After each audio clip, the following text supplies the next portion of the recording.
Call the January 5th, 2026 Board of Commissioners meeting to order. And at this time, I'll ask Commissioner Tucker to lead us in the invocation and pledge of allegiance. May we pray. Gracious and kind Heavenly Father, thank you for the many blessings you provided for each and every one of us. We pray, Lord, that we don't know what's going to happen in the new year, but we thank you that we're able to embrace it and be here in it. And Lord, we know who's in control of the new year, so just watch over us and protect us in all that may transpire in the new year ahead. And just may your mercy and grace and blessings descend upon this meeting tonight, on either side of the aisle, up here, down there, and everybody here. And we ask for that peace and grace and mercy, that it, Lord, be discernment, that we'd all take action or do things or not do things or just conduct the business of the county in every way that would be pleasing to you. And we ask for these things, Lord, and we, again, ask that you watch over us, lead, guide, direct us, and protect us, and help all that we do be in your will, and use us to your honor and to your glory. And it's in Jesus' name I pray. Amen. I pledge allegiance to the flag of the United States of America, to the republic for which it stands, one nation, under God, indivisible, with liberty and justice for all. All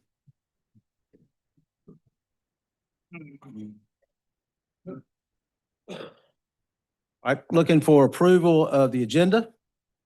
Mr. Chairman, I'd like to make a motion to amend the agenda to include talking points concerning the fire service by commissioners and includes Sheriff's Department request to apply for 50% match grant. Motion by Commissioner Marion. Do I have a second? Second. Second by Commissioner Tucker. Any discussion? All in favor, please say aye. Aye. And the ayes have it. Got approval for December 1st, 2025 meeting minutes. Do I have a motion? Motion to approve. Motion by Commissioner Hyatt. Do I have a second? Second. Second by Commissioner Harris. Any discussion? All in favor, please say aye. Aye. And the ayes have it. For our consent agenda, I'll turn that over to the County Manager, Chris Knopf. Thank you, Mr. Chairman. First item is the second approval for a waste haulers non-exclusive franchise submitted by the Public Works Director. Next is the Next App Pure Upgrade additional hard drives that Martha Brennell discussed at the last meeting. This is the second part of that you all discussed. That's in the amount of $129,713.52. There is budget amendment number 9, which is related to some budget amendments for the MIS department, JAG grant to the Sheriff's Office, the 3 capital project ordinance amendments for the county high school design projects, and then the very add-on sheriff's grant that Commissioner Marion mentioned earlier. And that's the consent agenda, Mr. Chairman. Do I have a motion to approve the consent agenda? Motion to approve, Mr. Chairman. Motion by Commissioner Marion. Do I have a second? Second. Second by Commissioner Harris. Any discussion? All in favor, please say aye. Aye. And the ayes have it.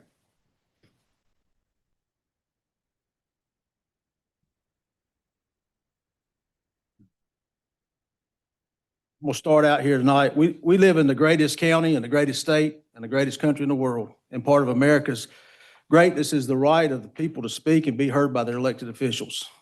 I'm sure many of you want to speak in open forum about the changes to how the county provides fire protection service. I'm thankful that you've turned out to speak. Without citizens exercising the right, we have no greatness. Before we start, I want to clear the air and answer some questions or answer some of the biggest questions citizens have raised. Once I've done this, you'll have a chance to speak. Please listen closely to the numbers we share with you. They speak for themselves. Please also remember that this is not the fault of the volunteer firefighters. We are talking about fire department leadership. Why did the Board of Commissioners make changes to the way fire protection is funded and the response districts? The Board of County Commissioners has a duty to provide fire protection service for all of its citizens. It also has a duty to make sure that taxpayer funds are spent wisely. The current system is not sustainable or fair or physically responsible. There are too many have-nots and a couple of volunteer fire departments that gobble up most of the pie. Some departments literally have taxpayer money to burn and are burning it, while others barely get by. How much tax revenue does each department get? Bettertown gets the highest amount of taxpayer money, with Franklin running second. Every other department gets less, most get a lot less. If you look on the screen, and I'm not going to go down every one of these, but Bettertown Volunteer Fire Department in fiscal year 2024-25 received $841,557.83. And it goes all the way down to $112,030.21 at Shoals Volunteer Fire Department. When you add all these up on this list, it amounts to $4,475,660.68. You look at the graph, if you can see the graph, it shows you who gets the most down to the least. These tax disbursements do not include any grants, special allocations, donations, or monies given to hire full-time or part-time fire staff from the county or any other funding source. Third is, why can't you just give every department the same amount that Bannertown gets? Well, here's what it would cost to do that. Again, I'm not going to go down this whole list, but Bannertown gets the most. Franklin Fire Department, to catch them up to Bannertown, they'd have to receive $291,295.73. All the way down to Shoals to $729,527.62. For a total, and I'll go ahead and mention this, three fire departments are excluded because they receive money from other counties. Pleasant Hill gets 99% of their funding from Wilkes County. State Road receives 47% of their funding from Wilkes County, and Westville Volunteer Fire Department receives 26% of their funding from Stokes County. But that comes to a grand total, if you want to catch everybody up to Bannertown, would be $7,597,605.61. And this graph shows you what it would take to catch those fire departments up in the red. What changes has the Board of County Commissioners made? The Board of County Commissioners made 3 changes. The Board of County Commissioners established a countywide fire service district for all areas of the county except Mount Airy and Elkin. The old system of 17 separate rural fire taxing districts was different, with different rates based on volunteer fire department lobbying, was not fair and not sustainable. The countywide fire service district has a uniform tax so that all citizens pay the same rate. This is fair, more efficient, and designed to eliminate the haves and the have-nots. The Board of Commissioners adopted a funding matrix to allocate funding of the taxes raised under the countywide fire service district. The funding matrix is designed to allocate tax revenue to volunteer fire departments based on need, not entitlement, cut back on wasteful spending, and to provide adequate fire protection funding for all citizens, no matter where they live. The Board of County Commissioners established a fire commission. The commission oversees the fire protection services, assesses the financial needs of the volunteer fire departments, identifies issues that need to be addressed, and makes recommendations to the Board of County Commissioners to improve the system. The commission will meet in public. Minutes will be kept by a certified court reporter and made public. Recommendations will be conveyed to the Board of County Commissioners in public. Were these changes made in secret? No. The Board of County Commissioners began this process by retaining the North Carolina Fire Chief Consulting to study our volunteer fire departments. The decision was made in open session in full view of the public. The consultant's report was presented and discussed in open session in full view of the public. The Board of County Commissioners established a fire committee comprised of the county manager, the Surry County Fire Marshal, and 2 Board of County Commissioner members. Meetings were attended by the tax department and others. The fire committee was established in open session. All fire committee meetings were duly noticed and open to the public. The countywide service district was adopted after publication of the county manager's report and recommendations, manager's report and recommendation, extensive advertising in the Mount Airy News, and a Board of County Commissioners public hearing. Copies of the report were available in the paper for the county and were also placed on the county website. The funding matrix was adopted in open session of a regularly scheduled meeting in full view of the public. The matrix clearly indicated that Franklin and Bannertown would not receive funding in fiscal year 26-27. The Fire Commission was established in an open session of regularly scheduled Board of Commissioners meeting in full view of the public. Number 6, why were Franklin and Bannertown not offered contracts for the fiscal year of 26-27? A, to implement a uniform tax under the countywide fire service district and allocate funding based on need, not want, the county had to consolidate 17 response districts into 15. The areas served by Franklin, Bannertown, Pine Ridge, and Four-Way were logical areas for consolidation. Bannertown and Four-Way are two of the smaller response districts in the county and share a common boundary. Franklin and Pine Ridge also share a common boundary, and we will discuss later, Franklin has some performance issues that Pine Ridge does not. B, to remedy this problem, the county consolidated the Franklin and Pine Ridge response districts into a new Pine Ridge Franklin response district and consolidated the Bannertown and Four-Way response districts into a new Four-Way Bannertown district. This consolidation was done after consulting the North Carolina Office of the State Fire Marshal with due consideration to ISO ratings and response times. C, next, the county had to decide which two of the 4 departments would be awarded a contract. The county made the decision by looking at which departments accomplished the most with the funds they were given, and which departments were most closely aligned with the county's values and vision for operating a volunteer fire service. 7, what problems did we identify with Franklin? In a nutshell, although Franklin gets a lot more money than Pine Ridge and most other volunteer fire departments, and while they may get more calls, Franklin has a no-response problem and does not actually respond to as many more calls than Pine Ridge. And despite the many millions of tax dollars Franklin has received, they still carry heavy debt, yet they decide to pay their chief a salary higher than any other volunteer fire department in the county, with the exception of Bannertown. A, Franklin's no-response problem.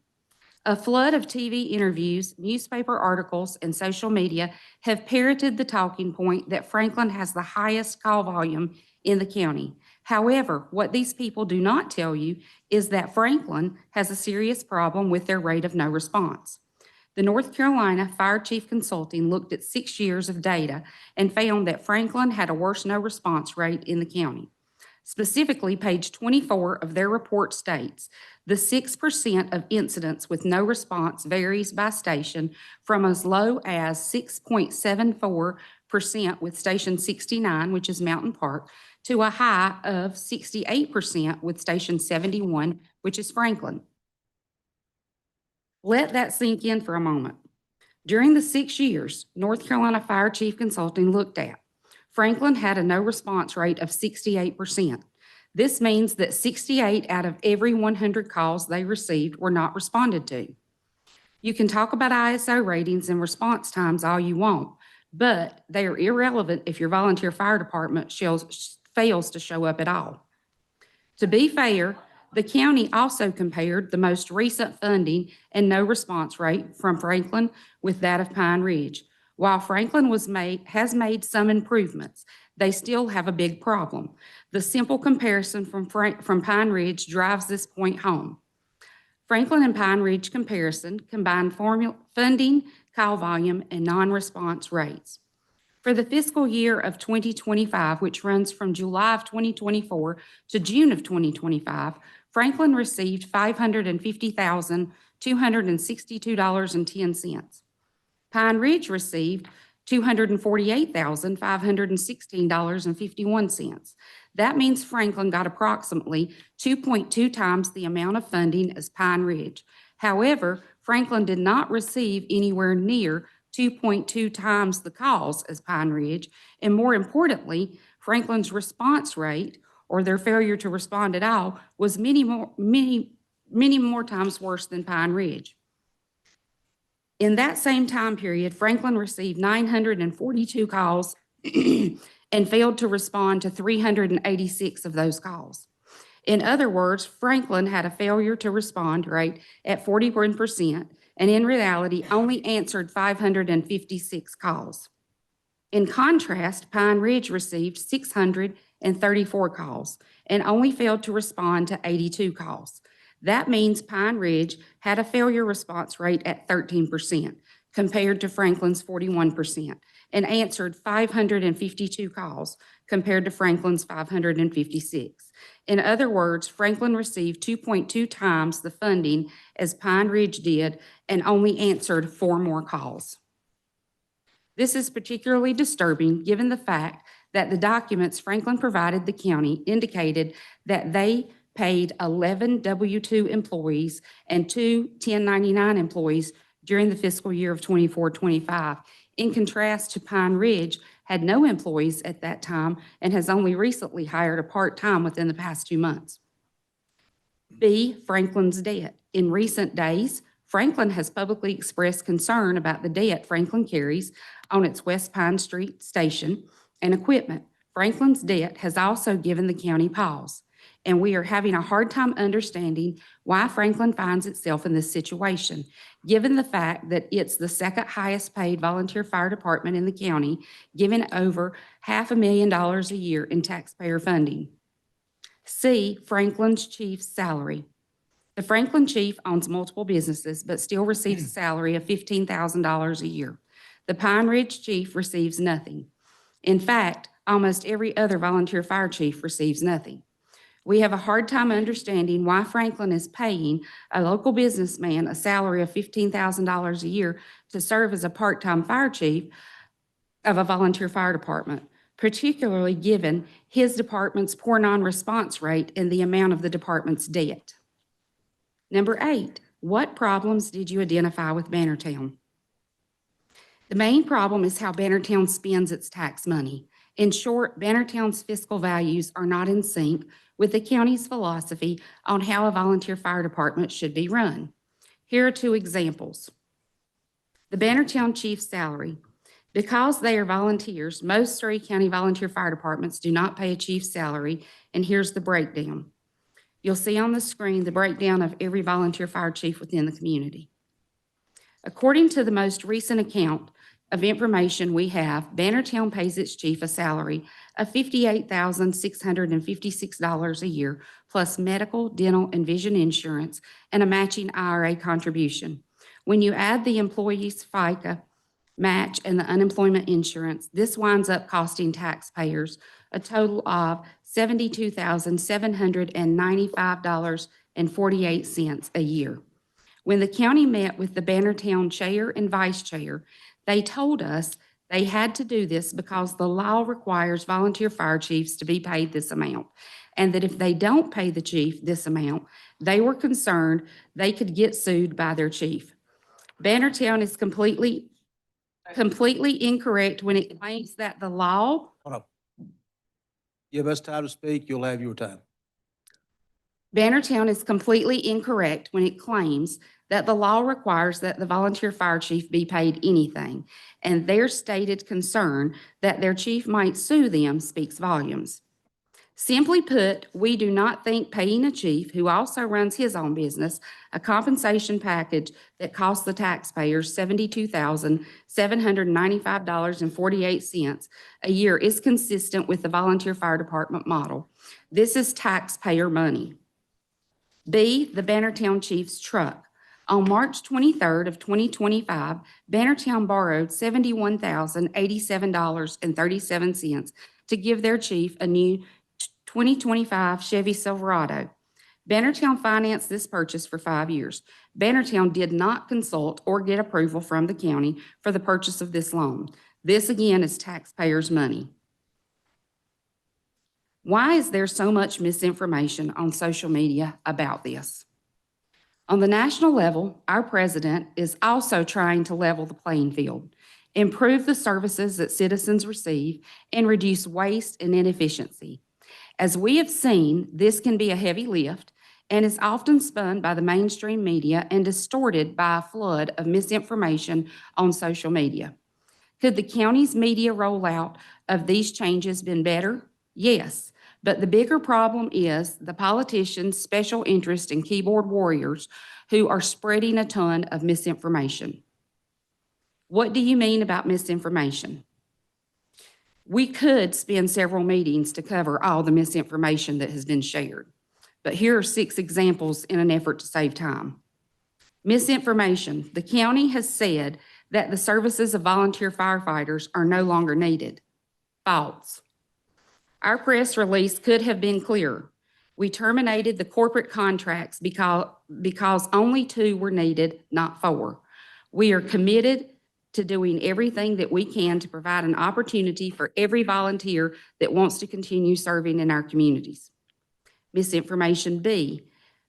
This was done to save money. False. This was done to distribute taxpayer money in a way that eliminates the haves and the have-nots so that all citizens can receive adequate fire protection and call response. Misinformation C. The county plans to shut down the West Pine Street Fire Station. False. The county explained to Franklin's current president that, if necessary, the county will assist Franklin to make sure that the Pine Street Fire Station and any equipment Pine Ridge needs can be transferred to Pine Ridge.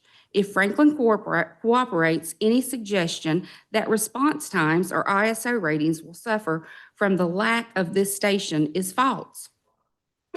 The county has stated, misinformation D. The county has stated that it plans to close either of Bannertown's fire stations. False. The county has not made this statement. Misinformation E. The city of Mount Airy told the county that Mount Airy is canceling mutual aid agreements. False. The county has not received any notice from the city of Mount Airy that it intends to cancel mutual aid agreements, and it is hard to see how they could do so without seriously impacting their own ISO ratings and hurting their own ability to respond to major fires. Misinformation F. The county does not want volunteers to continue to serve in their communities. False. It is true that Bannertown told the county that Bannertown leadership asked the volunteers to sign an affidavit not to continue serving in their neighbors. If Bannertown cares more about trying to keep the lion's share of tax dollars than keeping the public safe, that is on them. However, and to be clear, the county appreciates and welcomes all volunteer firefighters and will do everything it can to assist volunteers who want to continue serving their community. Mr. Chairman, that's all I have.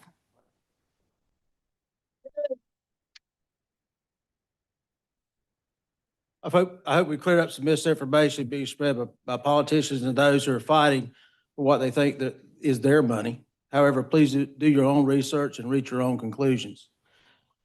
If you really want to know how your money is being spent, ask Franklin and Bannertown to show you their books.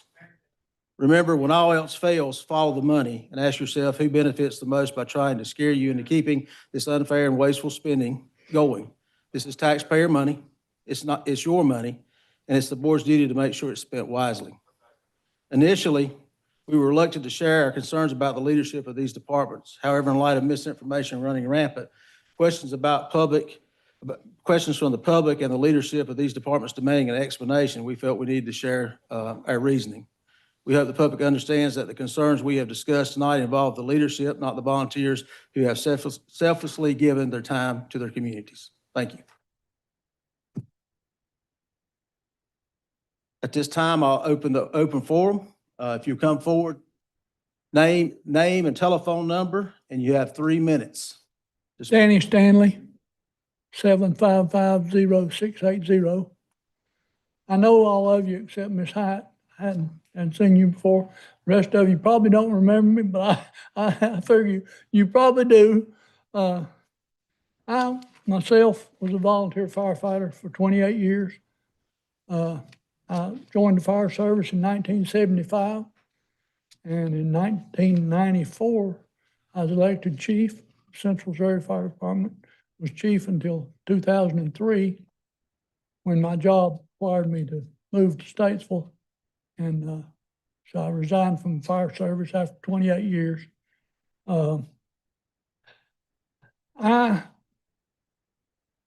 myself was a volunteer. At the time, our whole department was volunteer, and most of the county is volunteer, still was. I don't know when you started paying some paid firemen, but I don't know if, I don't understand how a department could not have a response if they had paid firemen. But that's something I don't know about.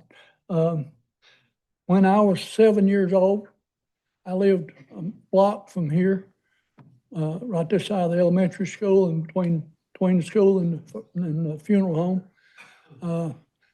I was in the bedroom. Our house caught fire. Hadn't been for our department, I wouldn't be here. So I do appreciate the volunteer firefighters. You know, they saved my life. I would not be here without it. If you have any questions about volunteer firefighters, you ought to get a pager from the fire department in where you live. Get a set of turnout gear, and when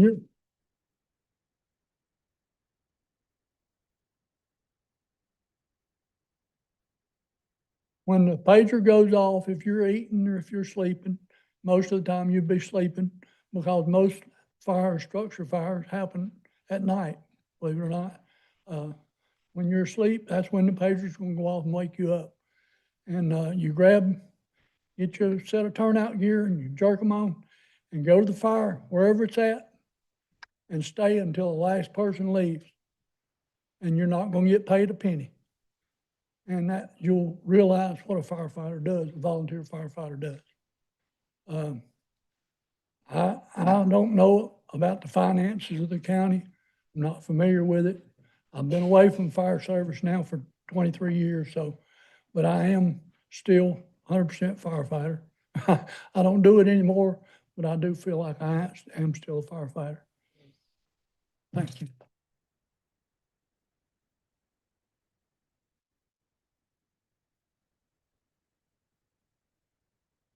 My name is Kimberly Hicks Jessup, and I will not give you my phone number without the rest of y'all's.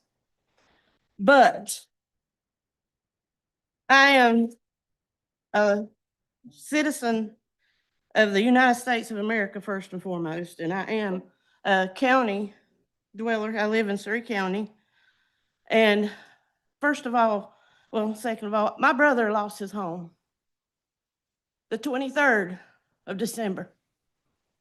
His family lost his home 2 days before Christmas, every bit of what they owned.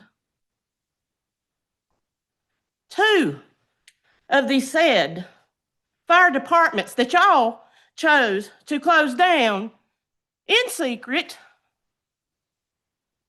Okay?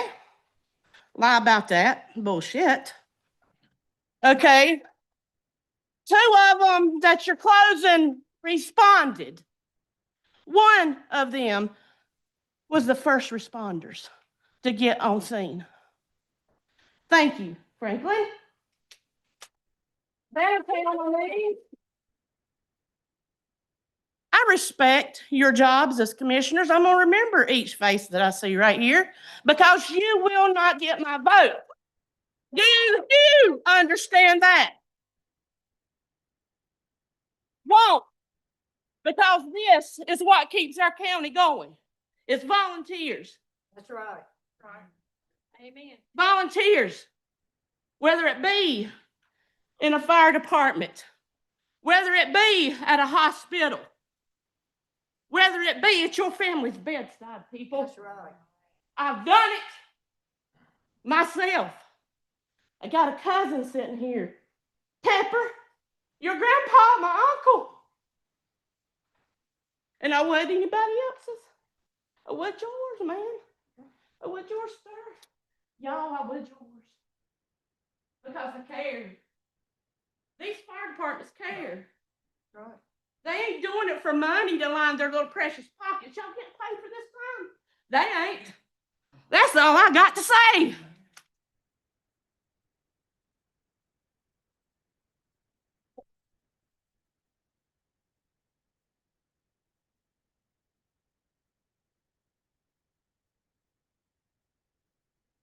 I'm Joey Love, 336-978-0885. I would like to address something that y'all said about the chief's pay. There's a couple things I want to address. One thing, his pay is that set because of the Biden administration under the FSLA, which we talked about in our meeting with the county manager and attorney. And in accordance with our attorney, we got consulted with him about that new law. He said, yes, we would be breaking federal labor law, having a salary exempt employee. He's a salary exempt employee. He is our chief, but he's a salary exempt employee. The Biden administration jacked that salary up to that number that you put up there. That's why we raised that to that number. It ain't that we was cronyism or any of that to give it to him like that. That was what the FSLA of 2023 said, in accordance with what our attorney said. Another thing I want to talk about, what y'all are doing as far as combining these departments, y'all have never served in a volunteer service like this. Pine Ridge, Franklin, that service area is getting ready to go up to probably 1,800 calls a year. Bannertown four-way, you're probably looking at 1,400 to 1,600 calls a year once you merge those two districts. You want to talk about burnout? Anybody that wears a pager in here knows exactly what I'm talking about. Y'all can listen to the radios. There's going to be 4 or 5 of the same people that runs every one of these calls. You're going to burn these 4 or 5 out. Y'all are doing a lot of damage and a disservice to the community. The blood's on y'all's hands. Life is saved in seconds and it is lost in seconds. Blood's on y'all's hands.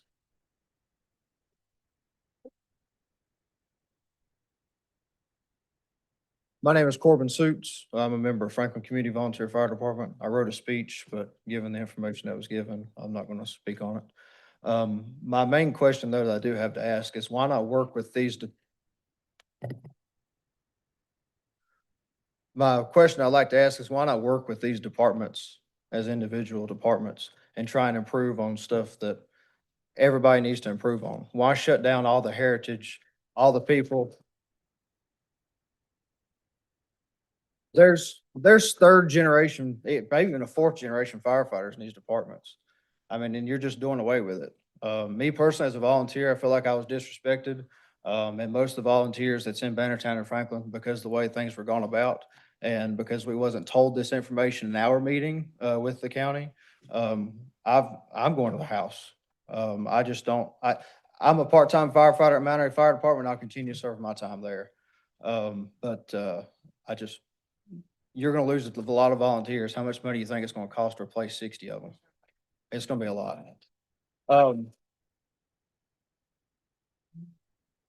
I would also like to talk on Franklin's non-response.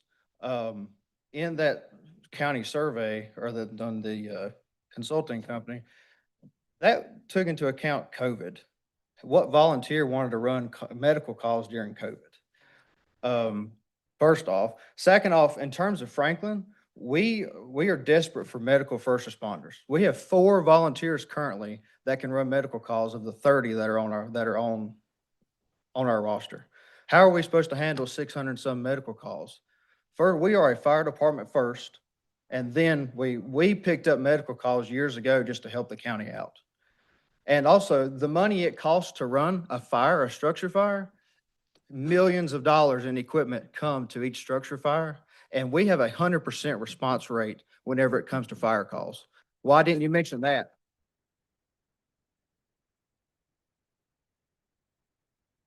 It only costs maybe, I don't know, $50,000 for a truck and somebody in it, and maybe, I don't know, $50,000 in medical equipment to be running medical calls. And that's what I'm gonna say. I'm just gonna guess here and say that's 70% of our calls. But because we got 4 schools in our district, and because of how much property we protect in the county, we have to have that millions and millions of dollars in order to maintain all that equipment, so that if something does happen, the insurance, just like you guys have insurance on your houses, that this is the insurance for the community, so that we have the equipment to maintain that emergency like we need to do. And that's why we have all that equipment. That's why we need the money. If you want to improve on it, I'm sure you could take some away from us, and we'd live to fight another day. But there was no reason to just start jerking contracts. There was no reason for that. This could have been handled a lot more fairly and a lot more transparency, and I wished you would have done it that way.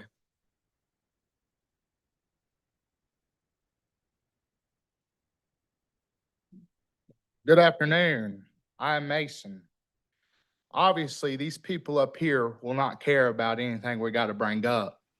You can tell from how they talk. What we have in front of us right here is a partisan council, a council full of people who are only going to do things that they think will help your party. And you can say by what you said earlier, keyboard warrior, woke, the use of woke and stuff like that. What we have here is you guys using terms to say things that you don't like, you disagree with. Like Eddie, you had to ban Coca-Cola. I love Coca-Cola, Eddie, because you thought it was woke. The whole reason everybody in this community is here today is a lack of communication, a lack of inept leadership. And look at where we're at. And you sit here and you say, we're the greatest community. We can be greater. You remember when 2018, we were number 2 in the whole country for opioid crisis? Where are we at currently? It don't look like we're doing much to help with that. How are we going to build a bridge if we ain't got the wood to build the bridge? We're going to take away all of our fire departments. Let's take away all of our police departments. Let's just take away everything and keep all the money for ourselves. I'd be fine with that as a taxpayer. Or should we give it to the people that are going out and doing it and risking their lives for us? And I can say something. Them fire departments you had on there, good fire departments. You want to talk about a bad fire department? 76, bad fire department in my opinion right there. A lack, I ain't even going to go into it. But we got a lack of communication. If y'all would have came out with all your little prenups that you did and all that and just shown it to the public and said, hey, this is what it is, maybe we wouldn't all be here at 6:30 or whatever time it is tonight. We could all be at home with our families starting our new year. But partisans, you guys, you really, really don't care about us. You more care about how a party's doing, the money, exactly, the money. And it might not even be about the money for you. It might just be about getting in someone's good graces. So maybe one day you might be standing somewhere and you might have some power. Oh, but don't say the wrong thing because you might just be labeled as woke. That's all I gotta say.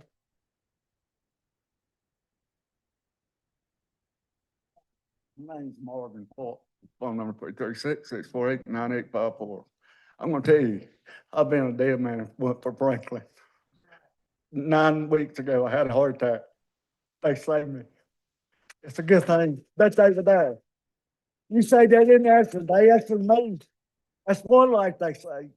They're more than a firefighter to me. They're lifesavers. You better keep them. I'm telling you, you better keep them. That's all I got to say.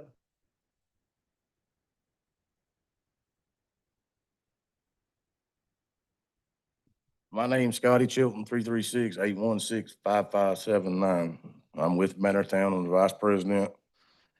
And I got a few things I want to address. Number one, Mr. Chairman, when you quote things that I said in a meeting with these guys, make sure you're quoting what I said, because what you said just a minute ago was incorrect. I never said that we had to pay our fire chief because it was the law. And I never said the fire chief could sue us. I said our attorney said technically we owe him money and we would have to back pay him. So if you're going to quote me right. Mr. Tucker, I don't even know if you remember me. We stood side by side when I was fire chief for 12 years at Bannertown. Eddie, you growed up in Bannertown, right across from my grandma. You just got a thing on YouTube or Facebook about Boone's Hill. Let's don't hurt it. Look where it's come. I'm gonna ask all of you a question. Has anybody ever had to call your fire department for emergency to your house? Not once, but twice. Melissa, if it went for Bannertown, you wouldn't have a home.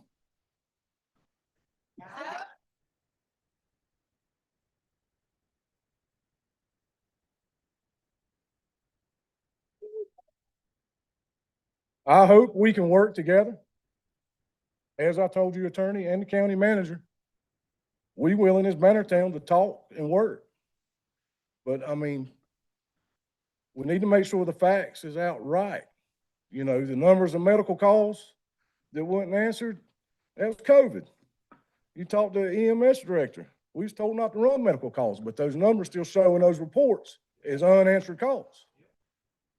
Get the accurate information. As far as our fire chief running a business, 90% of your paid firemen work second jobs. I mean, that's his business. It ain't got nothing to do with the fire department.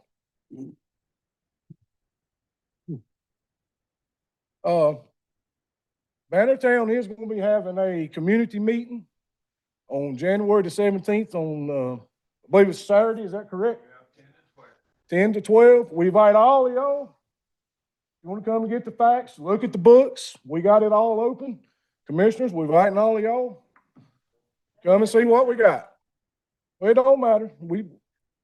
I'm inviting everybody to come to Bannertown Fire Department on the 17th. We'll show you what we have. We'll show you what we don't have, if you got questions. A lot of this problems with Bannertown and Franklin could have been answered quicker than the 17 seconds on that clock. If somebody would have picked the phone up and called and say, hey, President, hey, Chief, we got a question. What's going on here? We don't like this. Nobody has called us with a complaint from the county. Thank you.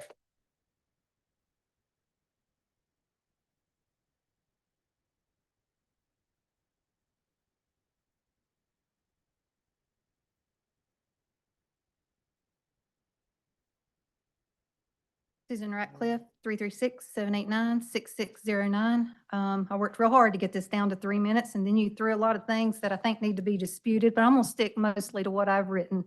I don't understand, you said that the fire service whose services will no longer be needed, that wasn't said. That was in a press release, on Surry on the Go's, Facebook page, on your letterhead that said whose services will no longer be needed after July 1st, 2026, will need to wind down operations and settle their debts.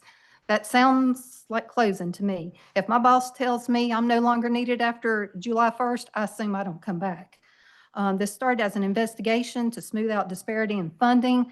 I've looked at page 54 of the Fire Chief Consulting's PowerPoint and the 6 bullet points that they deemed first actions in 25-26.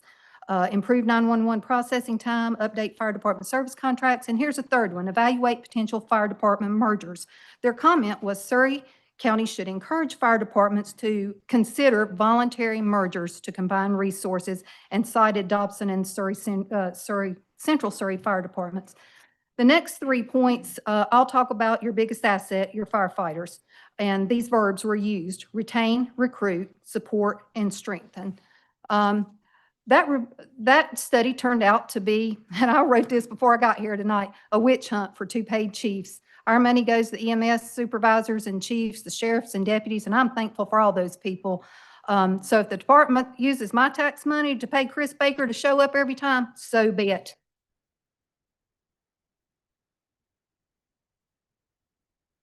The consultants, hang on, guys. The consultants encouraged you to connect with these departments. Yet on November 3rd, the commissioners' meeting, after the public hearing, Commissioner Harris, at about the 51-minute mark of the meeting, said, quote, I'll confess I don't understand as much as I probably should about the volunteer fire departments. Continuing to say, we told the county manager and fire marshal to communicate with you folks. There has to be a communication, including all the documents and things going forward. So there is a level of uncertainty and fright concerning these fire departments that have a great history and going back many years. This was on November 3rd in response to Mike Calloway's comments about the new proposed county-wide fire district, before anyone knew that Bannertown and Franklin would be closed.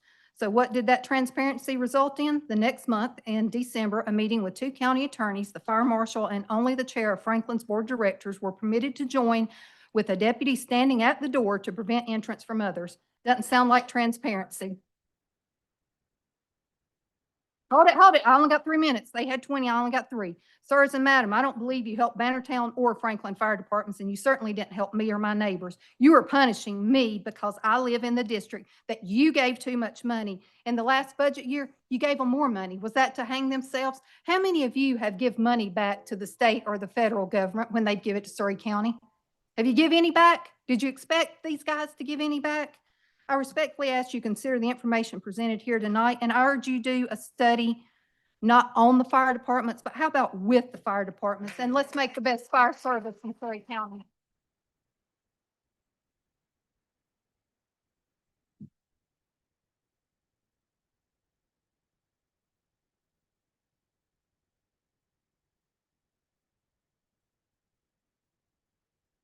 My name's Monica Hazel, 336-371-0127.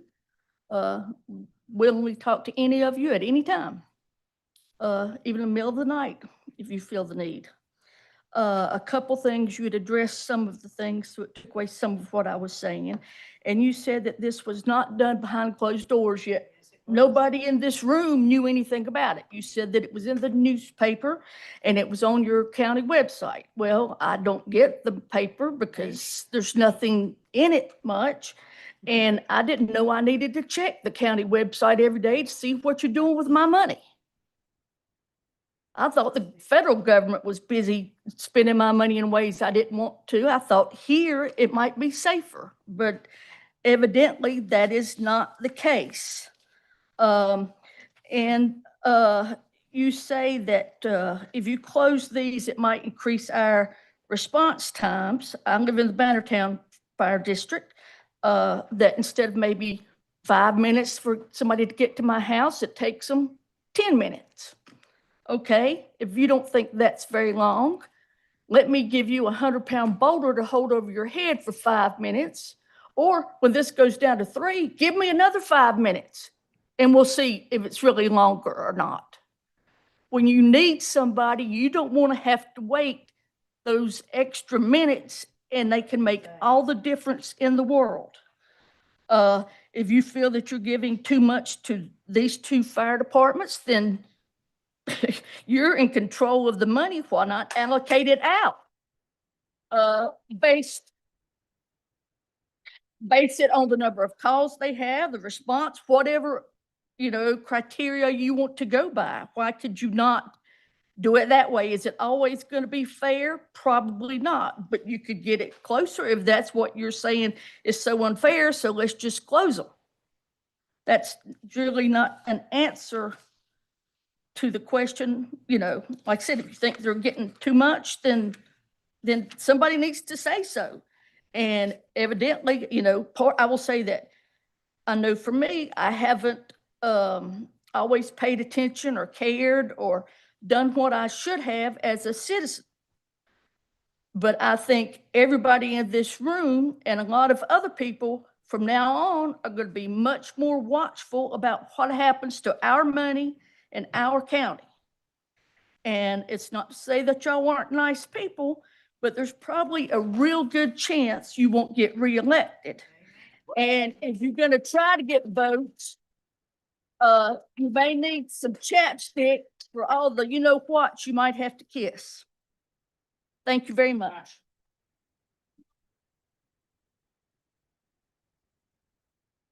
Chris Baker, 336-325-0126. I just want this to be on public record because I've been bashed on Facebook and I've heard rumors that it's come from y'all's office, and I've been told not to speak tonight, but I'm gonna say this. My personal business that I run has nothing to do with y'all's commissioners, does it? No, it don't. So why that was even brought up tonight or on social media from some of these other people that went live today, I just want answers. What's that got to do with my business? But for one, if my salary is the problem, I've reached out to a couple of y'all commissioners and asked y'all to sit down and meet with me to discuss what the problem is. So if it was funding, why could we not have cured this before now? But y'all want to sit up here and put these numbers on this screen about my salary, when if that was the problem, why didn't you come and see me or my board? That's all I got to say. Thank you.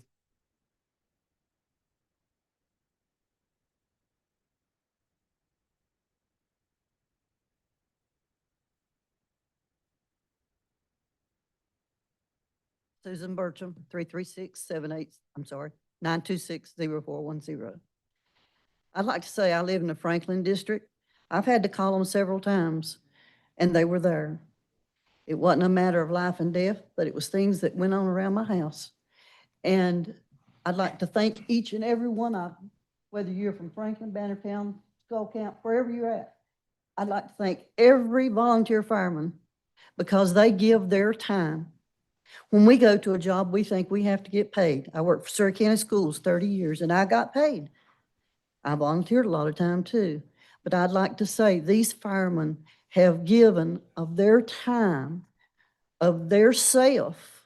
I'm sure they went when they were sick, when they didn't want to go. They left their families. They left everything to go when they knew somebody was in trouble. And I think it's a big mistake to close. I'm prejudiced to Franklin because I've lived there all my life. I live right behind Franklin School.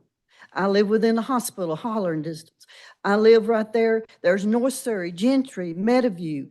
What if one of those schools catches on fire and they have to travel 10 miles to get there? Our children, our grandchildren, now our great-grandchildren are in school. And I think of these schools and the response time it would take for them to get there. Think of the hospital. Think of the nursing homes, the tragedies that happen sometimes. We don't want tragedies to happen. There's been flooding in Mount Airy, and there had to be a lot of volunteers to come in that were not getting paid, and they worked to get residents out. And they didn't care what time it was or what was being said, but they did it because they love the community. They love the people, and what race we are, what religion we are, it doesn't matter. They didn't ask us that when we called them. They came. And I'd just like to say that on behalf of all of the firemen, all of the departments, that they do a wonderful job. And I'd hate to see any of them get cut. Lord forbid, raise our taxes so we can pay them more. I mean, something that our firemen would not get cut out. Thank you.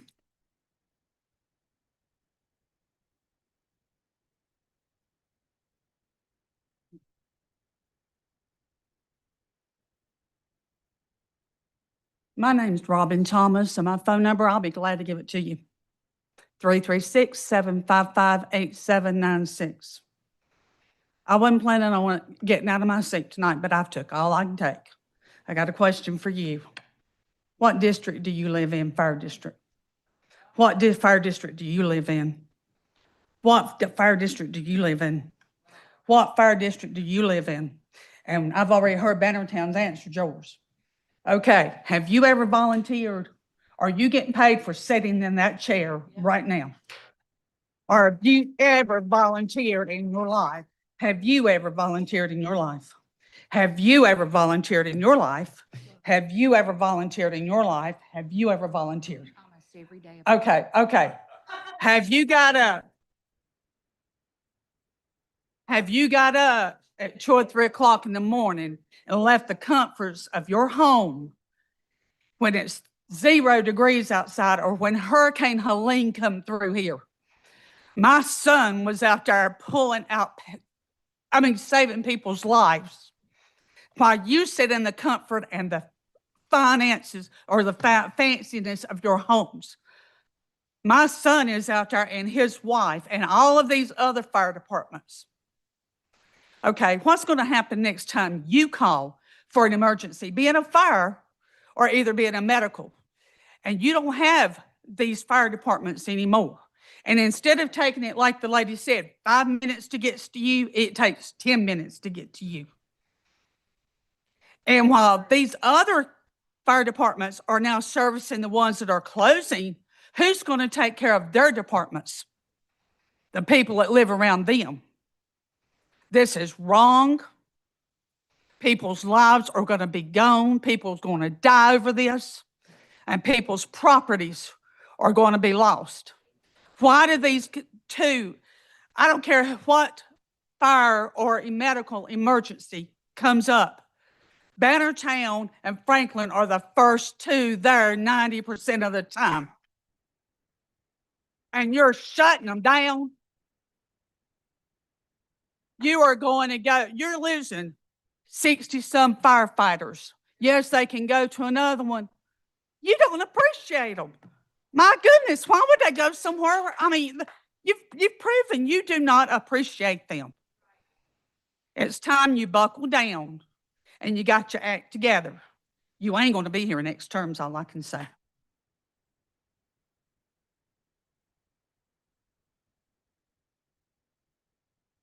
Susan Parsons, 336-401 3705. I live in the Pine Ridge area. My mother lives in the Bannertown area. I've had to call EMS before. The first people on the scene is the first responders from Pine Ridge or from Bannertown. My stepdad was having a heart attack. They beat EMS, and EMS is getting paid. Bannertown, I go to Holly Springs Baptist Church. The airport is right behind the church. If that fire department closes, and God forbid, a plane catch on fire, how long is it going to take to get to the airport? They're building onto the airport every day, and it's getting bigger down there. Altec, my husband works at Altec. That is one reason the fire department's out there. Anything can happen anytime. If it got this bad, why wait so long to listen to the people and say, look, something needs to be done? But my opinion is it could have been handled a little bit better, and the people in the communities need to be thought of more.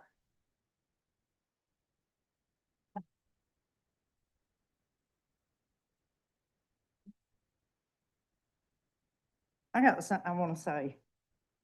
I'm not going to give you my number. I don't say it's no use. Tell me what you see. Tell me what you see.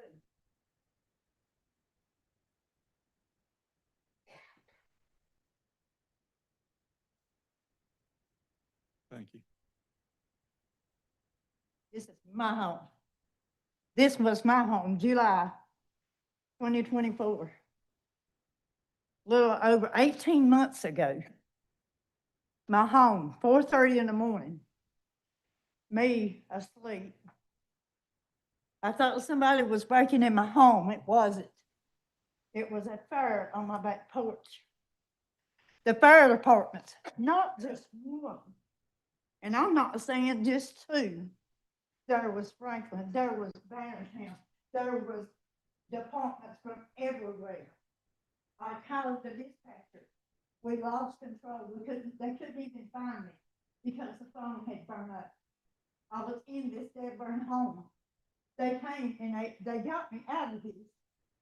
Yeah, I had some lung issues by this, but I'm begging you. I will ask you from the bottom of my heart.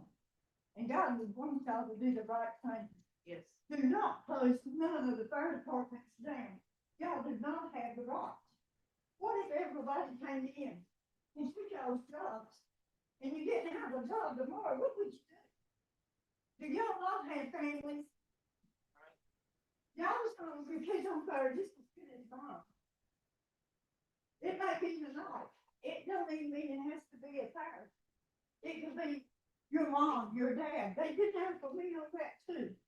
My mom and dad lived at Low Gap. That's a 30-minute drive from my house to get to my mom and dad. First response at fire department. Right there they are. Y'all are doing something that y'all are going to regret the rest of y'all's life. Yep. And I will be praying for each and every one of you that y'all will make the right decisions because y'all are definitely wrong.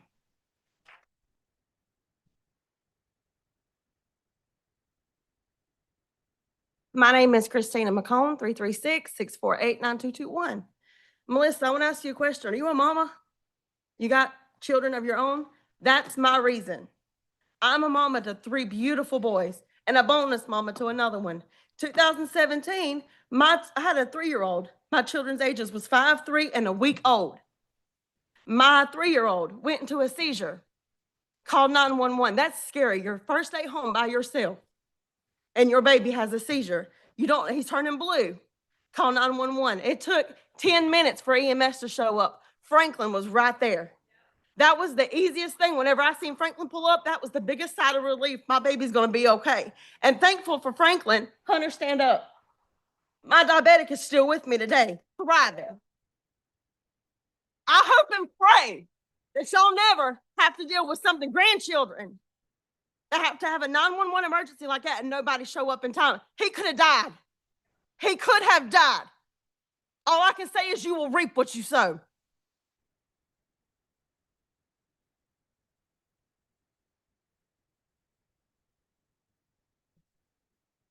Hey, Rondell Ratcliffe, 789-6609. Guys, I consider you friends. I've worked with you for years. The majority of you. I hadn't had the pleasure of Melissa and Mark. But as Commissioner Board, I've worked with you guys. I was in volunteer fire service for over 30 years in this county. 3 of them at Franklin, where I got my start, 27 of them in Bannertown. The last 10 years or so I was in Bannertown, I was president of the board of directors. The only time I had the pleasure of communicating with you guys was when I come before you for our annual budgets, when we had to spend our budget. Not once during the year was we questioned, what are we doing with that money? We submitted a budget, which when approved, we assumed just that, it was approved. That means we could spend within the budget that we give you guys. I'm just asking you guys to look at what the Bannertown Fire Department gives that community, a Class 3 ISO. It's been said that the reason that is given is because they have money. When I and another firefighter, Jerry Love, back in the mid-90s, fought to get the first ISO reduction, we was running, and I don't know the exact number, somewhere between $130,000 and $150,000 a year. It wasn't done because we had money. It was done because we had the desire to lower that for our tax base, for our community to have lower homeowners insurance. And some of you have benefited from that for the last 25 plus years. The other thing I would give on this survey, it talked about how we need to grow our firefighters. Even brought up in there the possibility of high school courses. I don't know if you guys are aware of it or not, but Bannertown has a robust junior firefighter program. You can ask a chief who is currently serving in Winston-Salem. You can ask a firefighter of the year in Kernersville this year. And they all have connections back with us. They are doing that. We're helping to grow that next generation of firefighter. You look at some of the other departments that, I don't even want to call it a merger because a merger means two people are agreeing. That is not available. Now, hopefully it will become available. I think every fire department in this county needs a junior firefighter program. That is our next generation. The other thing I would give you, guys, if it is about the money, give Bannertown and Franklin the chance to be equitable with other departments. Not asking to keep the same budget. I'm not against, and I don't think the majority of people in this room are against, a more equitable distribution of fire tax funds. I am solely and wholly against going to zero. Again, 30 years, I got aging mother-in-law and father-in-law that benefit from a paid firefighter. And they're only a quarter mile from a station that is manned 5 days a week. And I would give you on the weekend is manned too. I ride by that station, and one way that you can tell when you look at a fire station, how much participation it has, go by after business hours and see how many cars is in the parking lot and see how many lights is on the building. I know I got shut up, but Commissioner Marion, Commissioner Goins, and Commissioner Harris, don't let this be your defining legacy when you step off the board this year. I know, Eddie, you're up for election. The other two has already made it known they're going to step off the board. Don't let this be your defining legacy.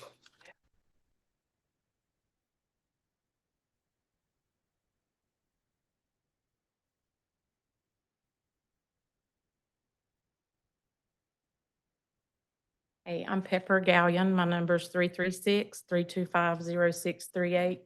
I want to thank y'all for letting me have a chance to be on the Fire Commission.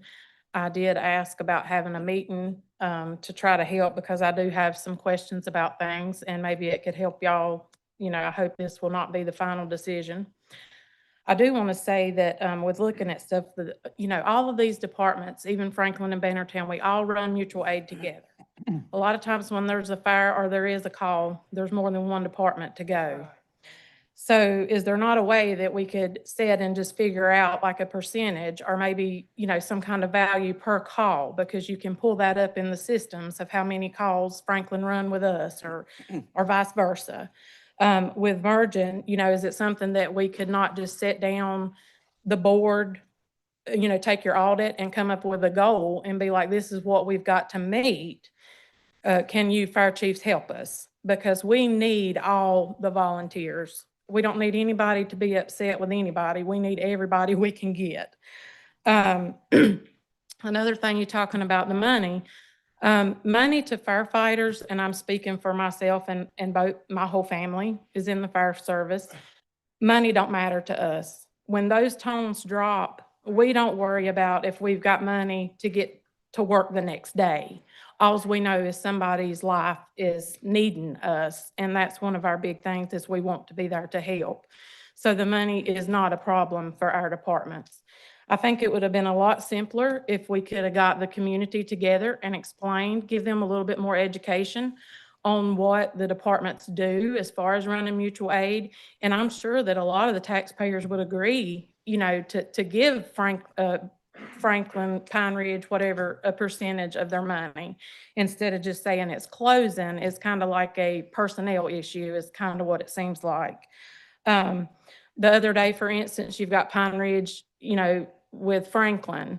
So you sit and look at that and we're doubling our square mileage. So what's that going to do with our fire load as far as ISO? Another thing, we had 4 cardiac calls within 45 minutes between Franklin and Pine Ridge with only 4 first responders. I mean, how can you do that if you're singling out fire departments? I just think it's I mean, I hope y'all take some of my opinions into considerations. And if you have any questions, feel free to call me. I've been through the contract. I know about the ISO, the fire load, and everything that needs to be done as far as keeping that met for the taxpayers to save them money. And I'll be happy to help any way I can.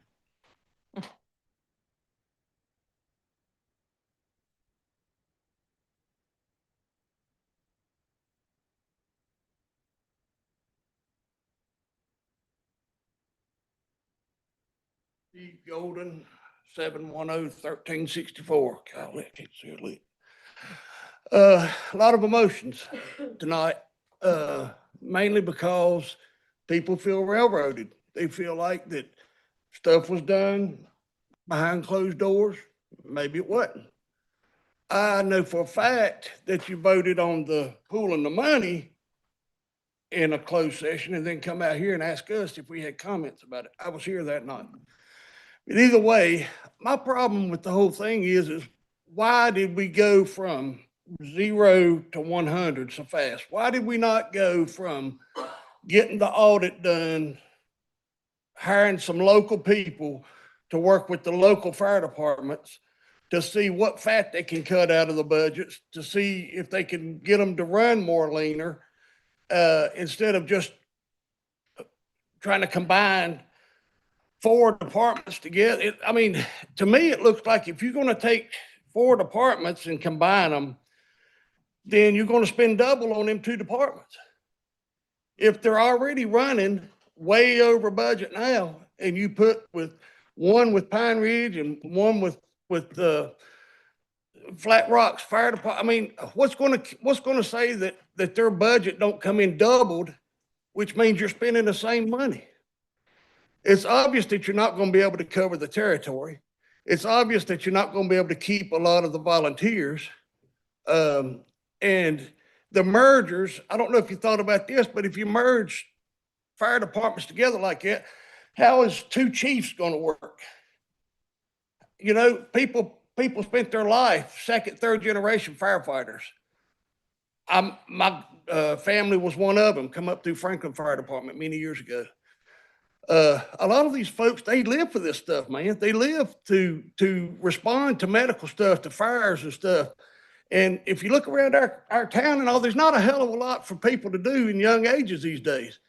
So if we can get the youth involved in the volunteer groups to come up through and help with these volunteer fire departments and stuff, why would we not spend the money for that?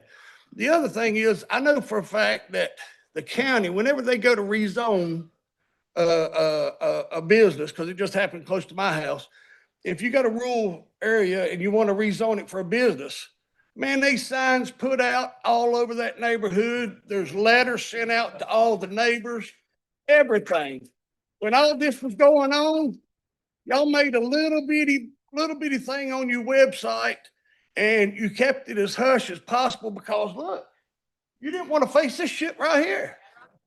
So I don't know if there's a way of doing it, but I would ask the attorney or whoever, if there's a way to open this back up and to actually get the taxpayers and the landowners involved with the decision-making, I think that's probably what we need to do. I think that should be y'all's main objective. Mark, I love you like a brother, man, you know that. But if you guys are going out and this is your last hurrah, what's your legacy as a county commissioner going to be if everybody's going around town talking crap about your stuff? You don't want to do that. You don't want to have to avoid people out here in the public. I respect all of you, but man, I think you made a wrong decision.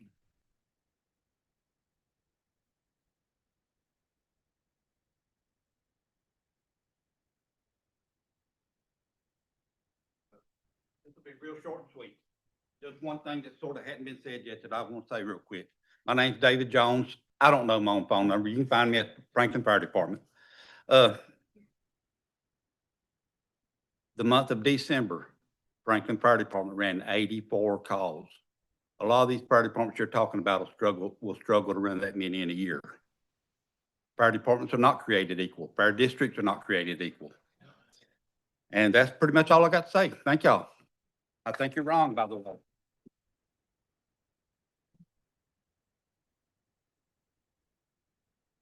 Austin Baker, Bannertown Fire Department. Just to clear something up from the PowerPoint earlier, we were not forced or told that we had to sign a letter of intent that we're not going to join the department.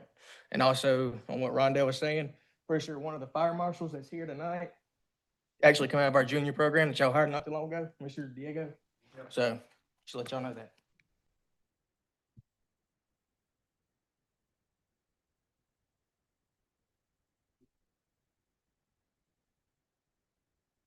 Teresa Miller, 336-401-3581. Like my brother Steve just said, you made the wrong damn decision. That's all we say. Y'all have sit here and went over the stuff. You never contacted the public. You never told us nothing until somebody gets on there, and I make my live video. Everybody knows me. I do live videos. And I want to thank all you volunteers. I live in the Franklin district. I barely can afford my taxes. I barely can afford my insurance. And I had an insurance man tell me, Teresa, we don't want to pay to write these policies. And it's going to cost the hell out of you. Do you hear me? It's going to cost the hell out of us if they make these damn dumb decisions. Now, I know a lot of y'all know me. But I don't know whether any of y'all know anything, but I want to ask one question. Commissioner Hyatt, did you or did you not say or make the statement that if Brandon Johnson had any inclement thing about running for sheriff, that he did not need to show up at the meeting at Frank Fleming's garage? No, ma'am. You did. I will bring you the proof and I will show it on Facebook. Because it said, Melissa Hite sent word to Brandon Johnson, don't show up at this meeting if you got any inclement about being a sheriff. So my question is, what the hell of Brandon Johnson running for sheriff got to do with the fire department's closing down? Answer that one.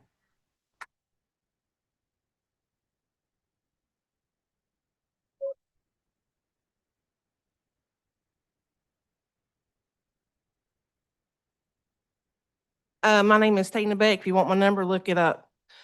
This is what I got to say. I'm here for my mama. My mama's had a stroke. I'm the only child. And she lives in the Bannertown area, down in Holly Springs area. If you have a mama that's living, do you love her? Do you want to see your mama laying in the floor begging for help and you can't get somebody there? I call just like that. Chris Baker's there in 2 minutes. He beats the EMS there. He beats him there. We need our fire department. They're only like 4 minutes from my mama. So if I have to call again, I can't lift her up for dead weight. And I have to sit there and wait for 30, 35, 45 minutes for somebody from Pine Ridge or somewhere to come pick up my mama. How's that gonna make you feel? Mama, I'm sorry. You gave me bread. Sorry, mama. You gave me milk from your kitty. You raised me, mama. But I can't help you right now because of our commissioners right here has made a decision, a stupid ass decision. What would you tell your mama? And look at me, Goins. What would you tell your mama if you're laying right here? It's your last term. Go out strong. Don't go out like an idiot. You too, Melissa. You live right down below Bannertown Fire Department. It's double wide. Wait till it burns. It takes 5 minutes, 8 minutes for a double wide to burn. What if you can't get out? Sit there and smile all you want. They might not save you just because of that. It's their decision to save you. They don't have to go in there. They can show up. Oh, that's Melissa. Bye. They don't have to go in there and save your ass. But they will, because they are all volunteer people. They care about you because you don't care about us. Every one of them love you. They care about you. They care about how they're going to save you. They ain't worried about the money. What are you getting out of it? Tell me what you are getting out of closing these fire departments. Money. That's all you worried about. It's money. Money. Think about it. If you're married and you're sitting down there and your husband's in a recliner, dead asleep, house burns, who you gonna call? Ghostbuster? Who you gonna call? Who you gonna call? Answer it. You got super glue? Answer the question. Who you gonna call? Oh, let's call Pine Ridge. Let's call CC. They'll be there in about an hour. You can't merge them. Pine Ridge is awesome. Every fire department we got is awesome. But you merge them, how long is it gonna take to get to you? How long is it going to take to get to you? How long is it going to take as a taxpayer, citizen, to save my mama? Think about it. I hope your house don't burn.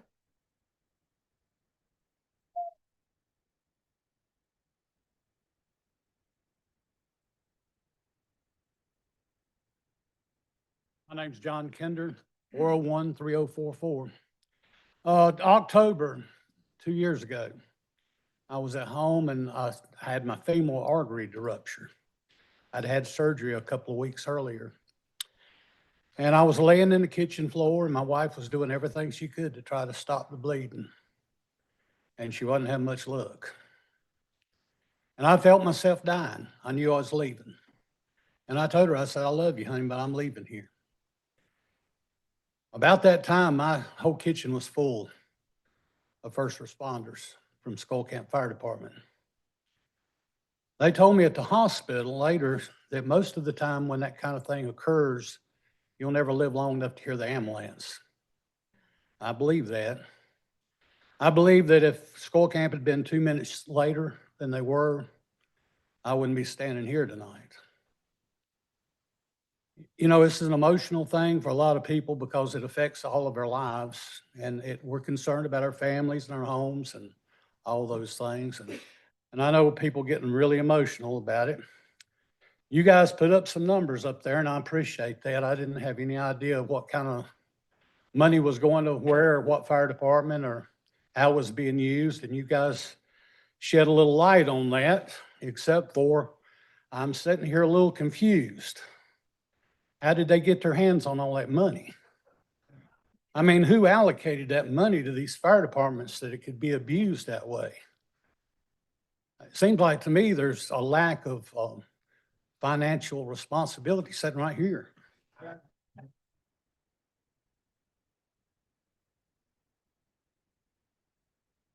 You know, that report that was done covered several years. So this wasn't a new thing. It just didn't happen in 2 or 3 weeks. And I'm just confused about how did we come to this place in time that it can't be rectified, it can't be fixed. You know, I know sometimes it's easier to blow something up than it is to fix it. Because I've seen that done by the county too.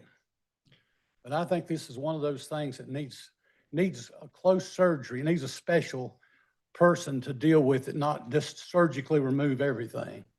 We need to figure out where the problems are at and fix them. At least that's the way it looks from where I'm sitting. And I'd appreciate if you guys would take the time to not make a stupid decision. Because stupid choices will lead to stupid prizes. And I think y'all are about to get one of those. Now I know most of you are not going to be running again, not for this office. But you know, like some mom said, is that the legacy you want to leave when you walk away from this thing? I just don't believe it is. Thank you.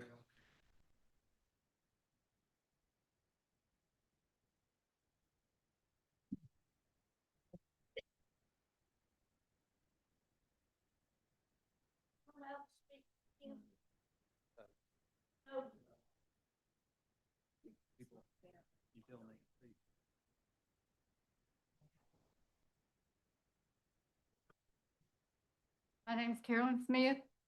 My son was the one they did the interview with at our meeting at Frank Fleming's. If it hadn't been for Chris Baker and the Bannertown Fire Department, he would be dead. I would be visiting him at Scotland, not at home. He called, he felt funny and he called. They was there, they worked with him. He already died, but they worked with him till the EMS got there. If he had to wait for Flat Rock to get there, I'd still be visiting him at Skyline, not at home. So we need our fire departments. There is no way that he would be here today if it had been another fire department. And I don't care how much I pay Chris Baker. I don't care how much I pay any of them. I pay my taxes. I don't care about the money. But they saved my son. And y'all don't know how that feels. But if you had that come before you, you would want your fire department to stay there too. So y'all need to think this thing again. He's sitting outside in the truck because he couldn't get up here. But he's alive because of Chris Baker and Bannertown Fire Department.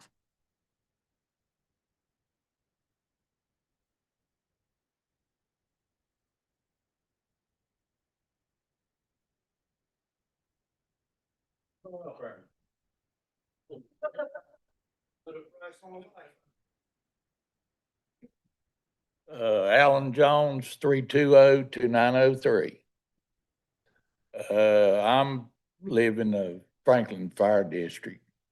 But if there's such a disproportionate amount of money being given to two departments and the others are not getting as much, why not try to institute something like a revenue sharing to where this money is spread out?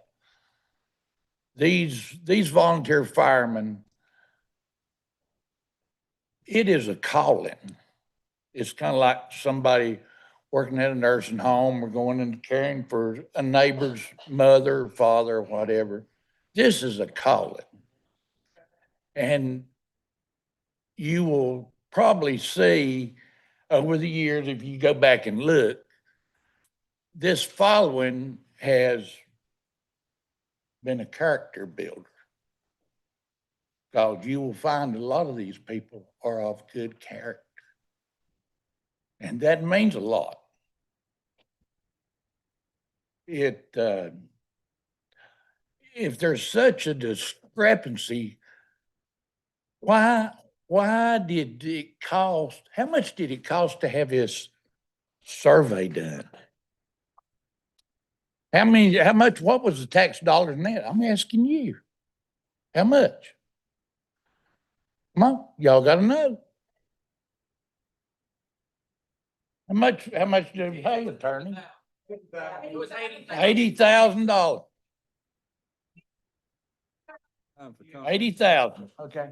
I see some people right here. The lady right there's kept books from the fire department for how long, Surry? 35 years. I guarantee she knows where every penny of the Franklin Fire Department's money has went. Means it was so much more than necessary. She can probably point you to a damn light bulb. It went in the turn signal on a truck 30 years ago. There's people here that is smart enough in this room here in this county that could have come and sat down and talked to you all. And just saved $80,000. I mean, it's asinine to a sense. Why you go outside? I know over the years, like that 600-page report that was put out that these geniuses that's never worked at a rural fire department, that there's going to be more expense down the road. I understand that. Equipment purchases, and Franklin has a lot of equipment. They've got there's three of them, aren't they? The one up there behind Southern 500 on 52, ain't that considered Franklin? Two satellites. Okay, it takes a lot for that. You all ought to be aware of that.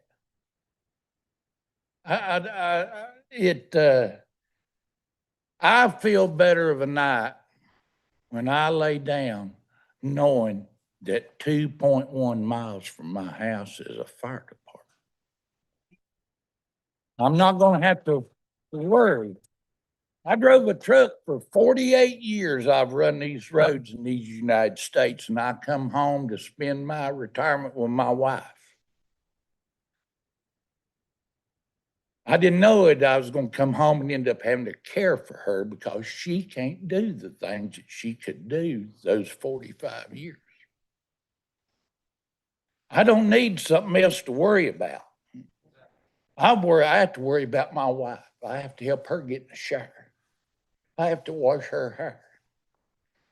The woman who brought my child into this world. My child. He's not really mine, but he is mine. My blood wasn't put in him, but he's been my young'un for 50 damn years nearly. And I love him as much as he wasn't. But I don't need another problem. If I'm going to save $100 on my property taxes, I don't want to have to pay $300 more on fire insurance. Where is my saving?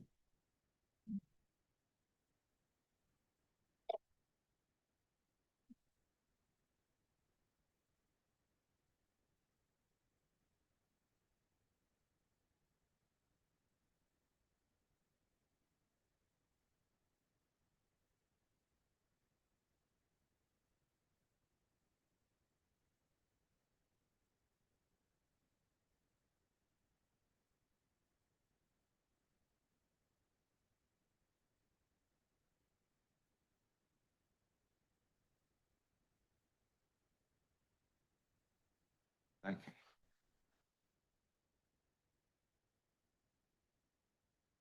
My name's Grant Welch. My telephone number is 336-442-2991. You know, Chris Baker, I've been in fire department 43 years. And Chris would always tell me, since I got this Parkinson's disease, he'd always tell me, if you need me, you call. So I had to call him. I was on my walker in the middle of the night, and I fell. I kept hollering for my wife. She couldn't hear me. Then all of a sudden, out of the blues, my wife finally woke up. She says, "What's wrong?" I said, "Honey, I fell." I said, "Go ahead and call Bannertown and get them out here. I can't get up." And after I told her that, I went, I don't know what happened. Until next thing I know, I opened my eyes and Chris and them was on top of me, trying to get me to wake up. And it was 3 o'clock in the morning. And if it hadn't been for them there, I don't know what would happen. You can't just take fire departments away. It's not fair for all of us. Our family's been in it all our lives. And, you know, if it hadn't been for Bannertown that night, I don't know what would happen.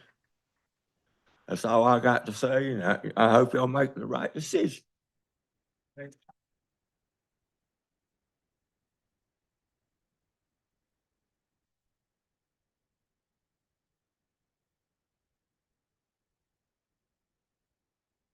Larry Johnson, 336-401-0723. I live in the Bannertown Fire District. I think I've paid attention all night, but I have a question that hopefully you might respond to before you, or a couple of questions before you close tonight. Who makes the call on whether the stations are closed or not? You know, who's making that call? The new managers of Pine Ridge and 4-Way, they're gonna make the calls on whether stations at Franklin and Bannertown stay open or not? That's one question. I think would be a very important one. I don't think I've heard that answer or even the question. To me, that means a whole lot to everybody here tonight. If those stations are going to remain and they might be under the management of Pine Ridge and 408, that's something we might need to know. It sounds like to me it's been a financial and a not doing the job or miss whatever, but the service, in my opinion, still needs to remain. Those stations need to stay open, and we got paid firefighters in both of them already, and volunteers galore, or maybe not galore, but volunteers, and I'm sure they need more. But it appears to me that this time from being commissioned, like everybody stated tonight, if it wasn't for Chris Baker or all members, Chris Baker's been to my neighborhood before, real quick. And it was really a unnecessary phone call, but that he responded to, in my opinion. But I feel like we need an answer. Who makes that call? Is the station's going to stay open? Are they going to be manned? And they're going to be managed by, from what you propose? I feel like, I hope you can answer that question. I feel it very important that hopefully before we leave tonight, it will be very important to me. Thank you.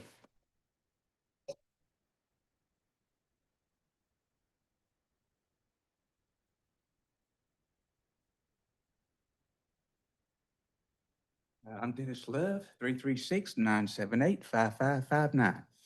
I've been on the board of directors there at Bannertown for 22, maybe 23 years. I have not one question about where we have spent money for. We need it. We need stuff. We got pipe. We got all tech. One of them buildings catches a fire or somebody gets hurt, who's going to be there first? I'll give you a good example. Sunday morning, 3 o'clock in the morning, I wake up having a heart attack. I tell my wife, dial 911. Within a minute or two, I'll have a first responder. 3 minutes, I'll have two.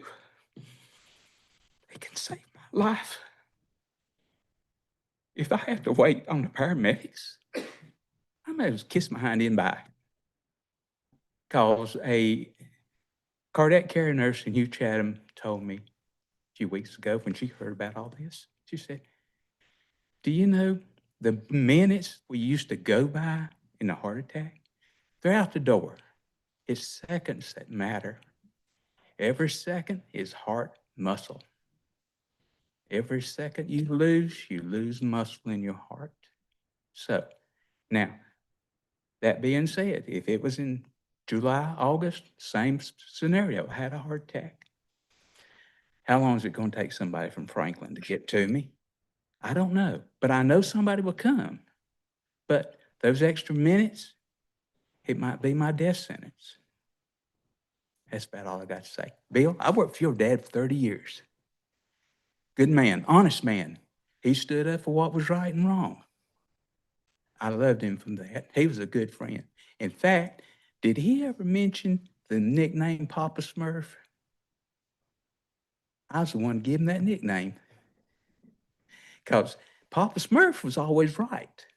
He had sense in the cartoons. He looked after these little people. He looked after people. And Bill was the same way. We all looked up to Bill. And I hope you got some of that in you too. Thank you.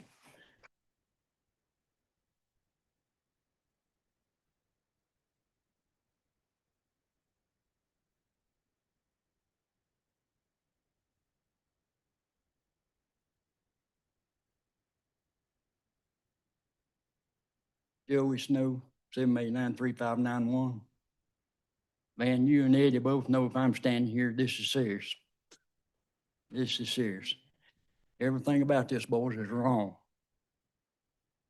My emotions are high in here tonight, and I just kind of want to share a personal story with you. I was 6 years old, sitting on my bicycle in the driveway at Franklin Fire Department when they laid the first block. Grew up in that fire department. That fire department's always been me. When I was a kid, if you wanted me, that's where you looked. Even my mom and daddy, I'd stay at that fire department till midnight at night, and I was a kid. But as long as my mom and daddy knew I was at that fire department, no problem. And that's where I grew up. I was 10 years old. That fire alarm would go off, I'd get out of my bed. Now I'm 10 years old, I'm a kid. I go to that fire department. When them trucks went out, if they needed anything, they called back to that station. 10 years old, they was talking to me. They was talking to me. If they needed Duke Power to come cut the power off that house, I'm calling Duke Power. I'm 10 years old. Roy Kane, the fire marshal, y'all probably didn't know him. He's dead and gone now, but he was a good man. 10 years old, 3 o'clock in the morning, I'd be calling Roy Kane if they needed that fire marshal. Roy Kane said he didn't have many 10-year-olds. They called him at 3 o'clock in the morning. But that's what I've done. I've spent my teen years in that fire department. I spent my 20s in that fire department. That's my fire department. I don't need no Pine Ridge banner on my fire department. Well, that's my fire department. It ain't Pine Ridge's fire department. It's Franklin community. We worked day and night to make that fire department work, and it did work. It did work.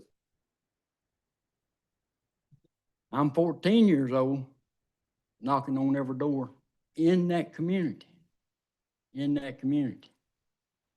trying to collect not taxes, but a donation. $5 for a house, $10 for a business. In the 80s, here comes this place. I paid my taxes, fire taxes now, not property taxes, yesterday. Was yesterday, Friday. My fire tax is $158. I don't care. If they need another $158, I got it. They can have it. That's my fire department. Don't hang no another banner on my fire department. That's about all I got to say, except if you need a nickel, you get a nickel, but you leave our fire departments alone.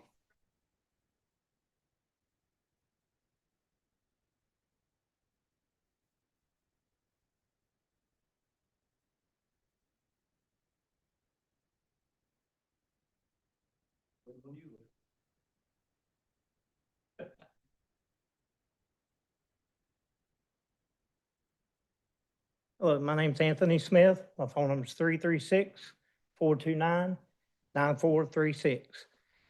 I was a firefighter for several years, 10 years Pine Ridge, and the rest Franklin, almost 20 years service. You can't put a price on a life. And I feel that's what's being done here. The love of money is the root of all evil, the Bible says. It's not the money, it's the love of money. We can spend money in this county on flowers, stuff that really don't matter. We could take that money if we need it in the fire departments, put it toward the fire department instead of for just unnecessary stuff. Today, we're fighting different fires than we was when I first started in fire service at 17 years old. You got electric cars, which takes more advanced equipment to fight. More dangerous fires to fight. Every time we went in a structure fire, I wasn't worried about my life. I was worried about the life that was inside the fire. When everybody's running out, we're running in.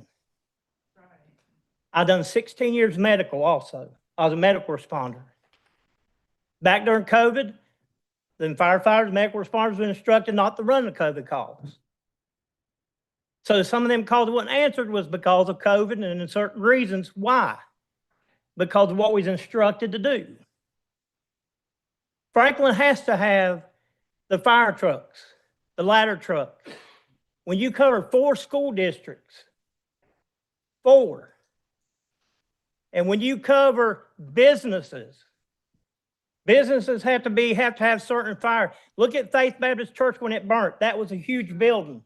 Look how much equipment, how much water, how much we had to have, the pumps. The visual cameras that we have to find somebody in a fire. I've been there and pulled a child out of a house fire. I pulled 6 bodies out of structure fires the whole time I was in. Franklin Fire Department borders several different departments. We're mutual aid to Cana Volunteer Fire Department. We mutual aid to White Plains, to Bannertown, to Mount Airy City. I don't know how many times we stood by at the city. Me and Chief Johnny Hyatt was sitting at Station 11 one night, and Mount Airy was fighting another structure fire. We had one right there close to the station we were sitting at. Our response time was like less than a minute, but we was there. We spent time and time again helping other departments, Skull Camp, Pine Ridge, all these other ones, and we have multiple times. And you're getting ready to shut down 2 of the main fire departments. Bannertown covers Highway 52 and I-74 right there. And they also border several departments. So before you cut your throat and cut the wrong departments that you want to cut, I wouldn't cut no department. There's times that 4-way fire department could not respond to a call, a medical call, and guess who went to assist and helped? Eric Southern's here. He can tell you. I have took my time. My time's gone already. It's real quick, but I had myself have had to help 4-way because they had nobody to answer a medical call. There's times that you can't. If you're on a fire, you can't answer all calls. So what are you supposed to do? If you put these other 2 departments in charge to take care of one when they can't even help take care of their own sometimes because they need the help, you're getting ready to cut the wrong thing, folks. Getting ready to cut the wrong thing.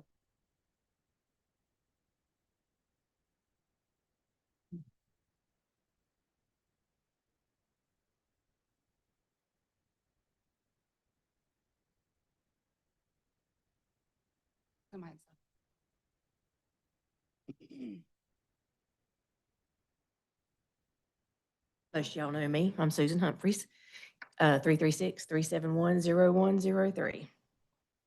I have worked under y'all before I left the county. I know how the budget works every year. They have to bring a portfolio to you guys. They have to account for every dime they ask for. You as a group approve it. Chris Knopf, Sandy Snow, you all are a part of that to approve that. You know, I mean, this has been going on. It may not have been all under your terms, but it was terms prior. All you had to do was sit down with these guys, call all the chiefs in for a meeting. Come on, guys, we need to have a resolution. We're gonna have to cut your budget back, Bannertown. We're gonna have to cut your budget back, Franklin. We got to give some of this money to these other fire departments that need better equipment. What do you think those fire departments was going to do? They were going to tell you no. Hey, if my brother needs it, I'll let him have it. Y'all might not think I have a dog in this fight because I live in Cana, but Franklin is Cana's backup. That does affect my livelihood. If I have to rely on Cana instead of calling Franklin, which I know you guys want these volunteers to stay and man these places, but they are so disheartened right now with you guys. They're not. It's going to take them a while to recoup, and they're not going to do that. So therefore, we as citizens suffer even in Cana because I don't have somebody at Franklin. That's 2 miles at Green Hill. I got to wait on Hillsville or Galax. That's 30 more minutes away. I mean, that's not fair to me. It's not fair to these guys.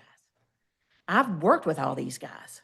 I've sat at the EMS office and watched the CAD to where our EMS guys were so tied up with calls. They relied on the first responders of these departments to be there on these medical calls to help them because it was lives on the line. Y'all know this as good as I do. Y'all need to rethink this because this starts at the top with you guys too. It really does. Because y'all approved every dime you gave them. That's all I.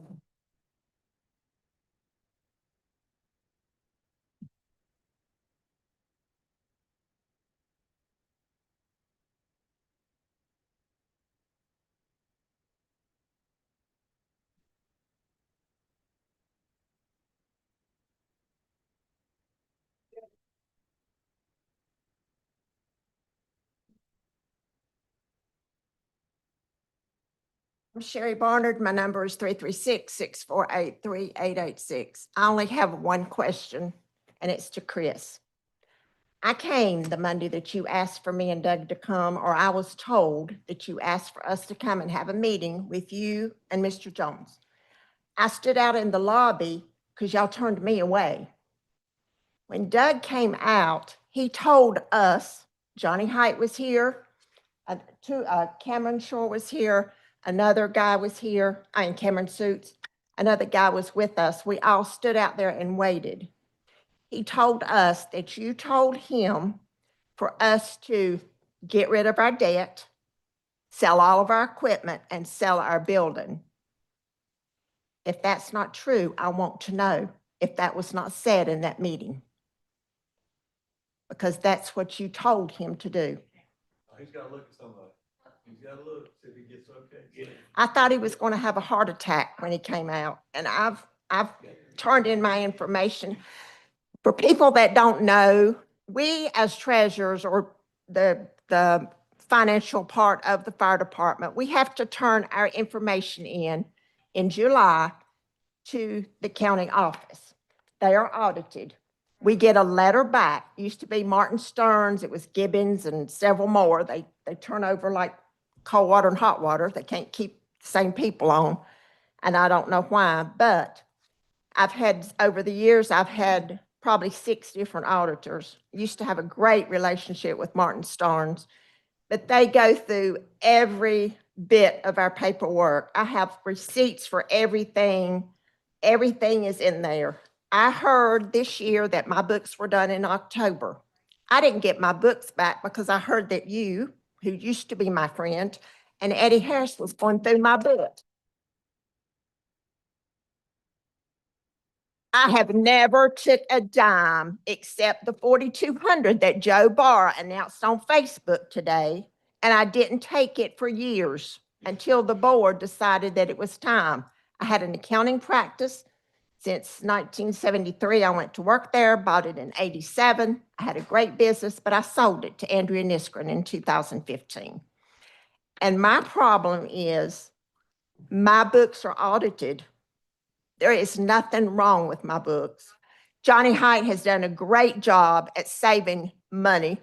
And like everybody has said, we give y'all a budget, a line-by-line budget. You approve it. We have saved money on that budget to fund our paid firefighters. We have not used that $50,000 that y'all said that we could have to do that with. We've used our own fund. If we have money left over, I put it into a truck fund money market or a building fund money market. And if we need equipment or something that we need for the department, instead of asking for money, we use that money out of that. So I, again, ask you, did you say that to him? Because you know what, for financing the trucks, look at me one more time. For years, I was the one that went to the financial organizations and got the loans for the trucks. I got the loans for a lot of the stuff. My name now is on the credit card. It's on my credit that I got the credit card that they could use for petty cash, and they could order stuff if they needed to. I've signed all the loan documents and everything. So I want to know who's responsible. It's the taxpayers' money that has bought the building, and we make the payment. We have no problem with our money, no problem with making our building payment or our truck payment. But I want to know, did you tell him that? Because I have a problem with Doug if he's telling me a lie.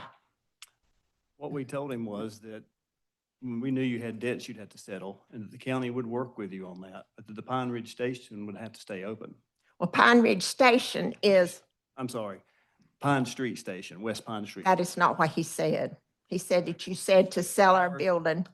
Howard can...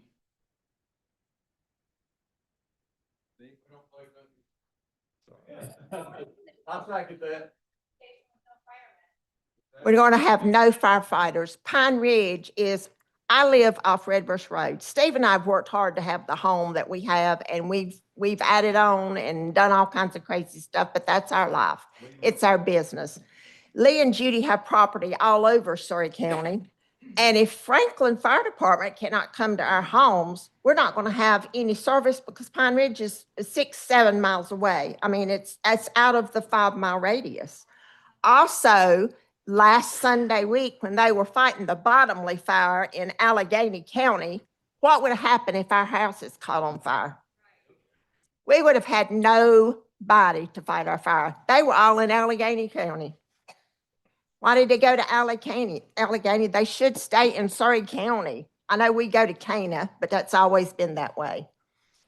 But I am just totally confused and blown away with what y'all have done. My daddy was part of Franklin Fire Department.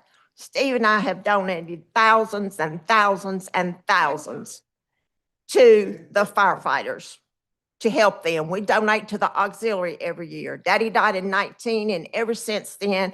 And also another thing, talking about the schools, we bought a $13,000 blow up thing that our firefighters could take to Franklin and different schools to talk to the kids about the fire system with my own money. But we've donated probably about 55 to 60,000 since 2019. We love Franklin Fire Department. Please do not close them. And I know that other people in here feel the same way, but Pine Ridge cannot cover our departments. But you couldn't answer my question, so now I have doubts. Sure, get your answer before you tell me what's up to you. Get your answer. Now go ahead and answer it. No. We'll wait till the end. No. You probably won't get it now. Answer it. There you go. Hey, Bill, before we close this out, I know y'all are thinking in your mind, we done voted on this, it's already a done deal. But what we all really need to know is, can you revisit it? Can you bring it back up on the table? Can you take what we've said in consideration and maybe go a different direction of what you're thinking? I know just looking at y'all, afraid you're thinking, we've done voted on this. I don't know why these people keep saying, don't do that. But is there a way to revisit this? Your lawyer sitting right there, you might as well tell the general public right now, is there a way to revisit this, bring it back open, where maybe a different direction could be had? Let's give everybody a chance to speak and then we'll talk.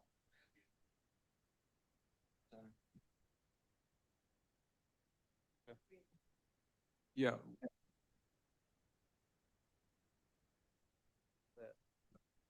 We have some people at the Service Center for overflow, so we're gonna give them opportunity to speak as well.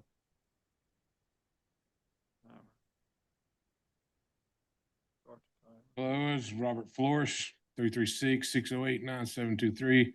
Been with Bannertown Fire Department since '98. I did take a 4-year vacation because running too many calls, so I got burnt out. Then Chris asked me to come back. So far, what I understand is the only thing the county has a problem with Bannertown is that we pay our chief and we got a vehicle that he drives, that he goes to all these calls that everybody mentions and to help him out, so he won't have to be putting a lot of mileage and everything on his vehicle, gas and everything else. So that's the only problem so far that our members up here has got a problem with Bannertown with, because Bannertown's got #1 response time in the county. I guess they didn't look at that figure to make sure we got shut down. And another question is, I understand that there is a son-in-law that's on the fire committee, and ain't that a conflict of interest for that's under one of the commissioners there?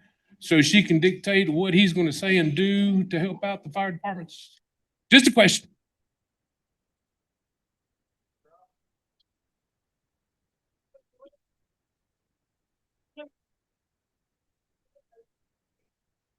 Next speaker.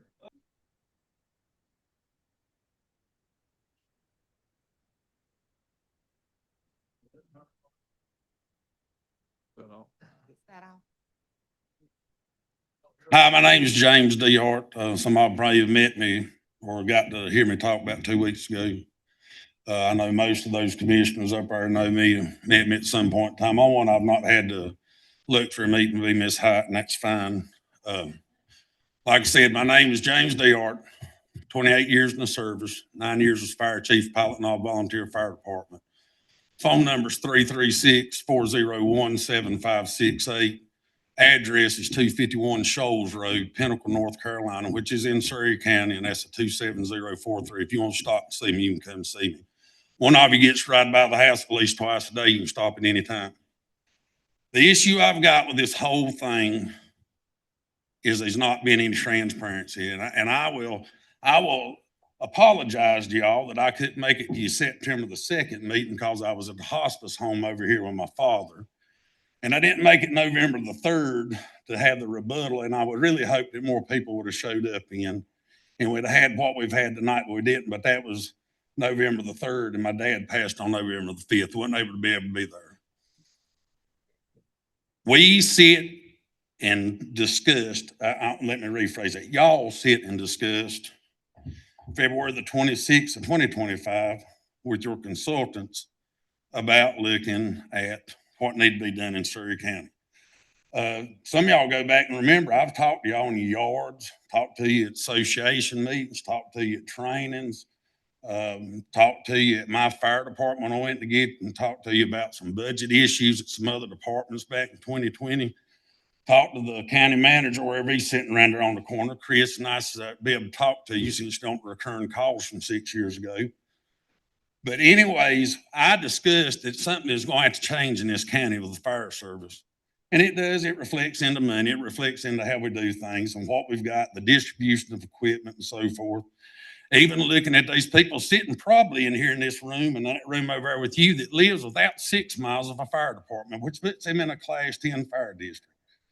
Some of the people live within 5 miles and they're getting either a class 3 or a class 4 insurance rating due to being in Bannertown or Franklin's district. And then there's some that's going to be outside of 5 miles, class 9, and they're just saying that they're in a certified fire district and they do get some help with their insurance.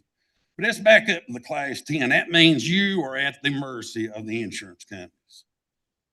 I don't know which way to look at you. I sort of like looking at myself, but I need to look up there so you can see me. Those people that's in a class 10 insurance district outside of 6 miles from a station, 6 road miles, they're at the mercy of the insurance company.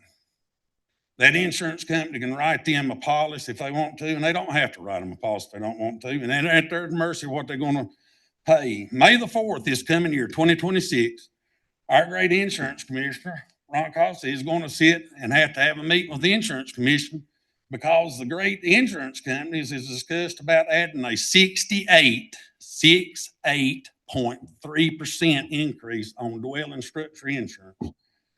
So there's already enough money getting pushed and pumped that way, but you're getting ready to change some people's livelihoods. Last year, my dad's homeowner's insurance went up 40% one click, called around 6 different insurance companies, and that was the best insurance rating I could get. So let's back up and go over the other one because you're probably going to have to cut me off. I won't make it in 3 minutes. But when we sit down and discuss this thing, you was discussing taking 17 fire tax districts. Let me repeat that, fire tax districts, and moving them into a service tax for a single countywide service tax. Good for you. I live in Pilot. My tax rate right now on your tax revenue neutral number is 0.321 cents. It used to be 4 cents. I'm a loser either way we go with this. I'm going to pay more fire tax. Do I have a problem with that? No, because I understand things has got to change in the community.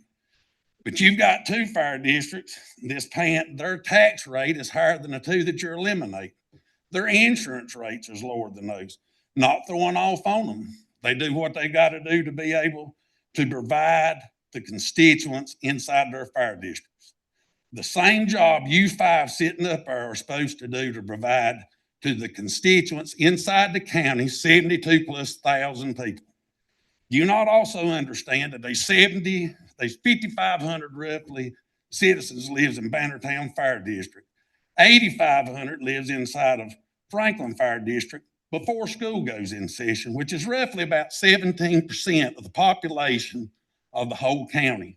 And you're going to take that and give that to two smaller departments to try to run it. Then on the other hand, you keep throwing back the volunteers. I was at a fire station that contracted the town of Pilot Mountain, which was Pilot Knob Volunteer Fire Department in 2004. Everybody was gave 6 months to come into that department, our department, Pilot Knob, and be part of that system. Not lose no seniority. Didn't matter if they was an officer or what, they come in. 4 people out of 20 came. 20% showed up. Do you know how many of those 4 was left after 1 year? 1. That man ended up moved later on. There's 0 of those people left. The retention number you're going to get is minimal, irregardless if you've done it right. You did not do it right. You did not come talk to anybody. You had 6 months, March through the end of August, to come and talk to 16 roughly fire departments. I'm sorry it done, but you didn't come talk to them. That's all I got to say. The rest of you listen to it. We're going to vote Eddie Harris out on the vote as an unaffiliated candidate in November. I need you to sign a note out here for me. I need names on a petition.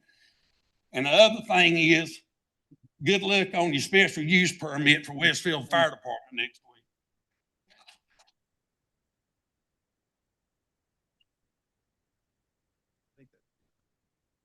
All right.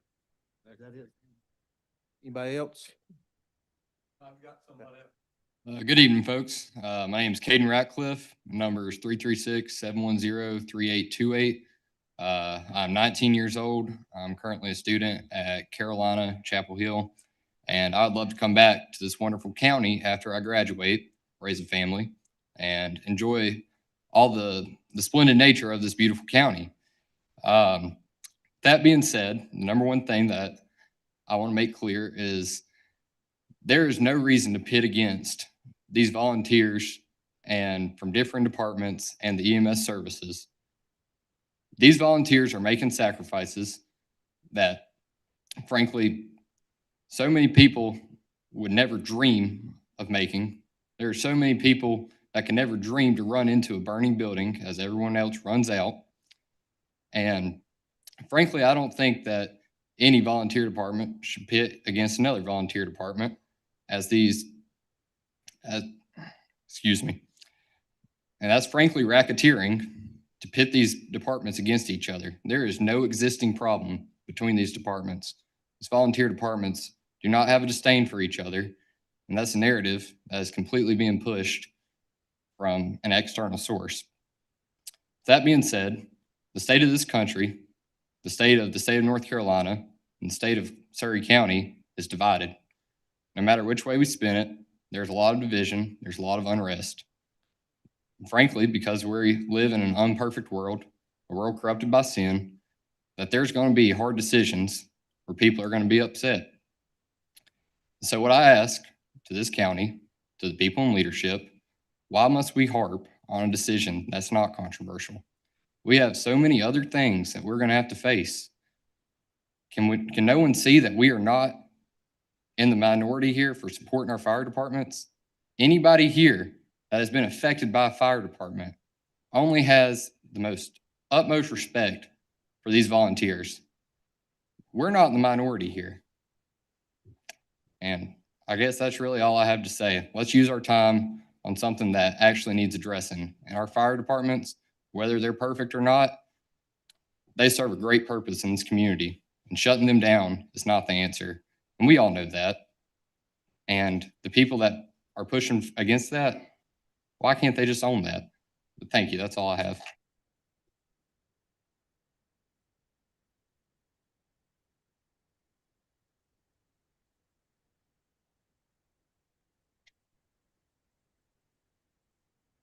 Good evening. My name is Roger Green, 336-429-0693. I am a member of the Bannertown community. And as most of you, I'm very upset because of all this is going on.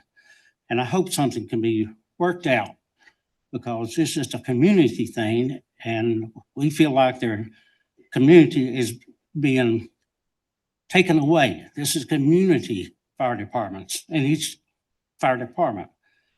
And I have to stand here and tell you that one of the reasons I'm all fired up for the fire department is because Bannertown saved my wife's life from a medical overdose. They got there and revived her with that Narcan stuff way before that we had an ambulance there. And I know they saved her life. They've been there many times because on our street, we're kind of old. And they do more than just put out fires. They came and got various ones of us with broken legs and broken hips and issues and dealt with when we called them, they were right there. So I'm taking an active part. I went down there and I have a petition with me tonight. I went to 26 homes within my neighborhood where I could get to and asked them to sign this petition to save our fire departments. And out of every home I visited, not a single one objected. They all want to keep their fire department. I didn't have a single person to tell me that they could save money by getting rid of them. So if you're interested tonight and you want to sign this petition and get involved, that's the way I'm involved. Thank you very much.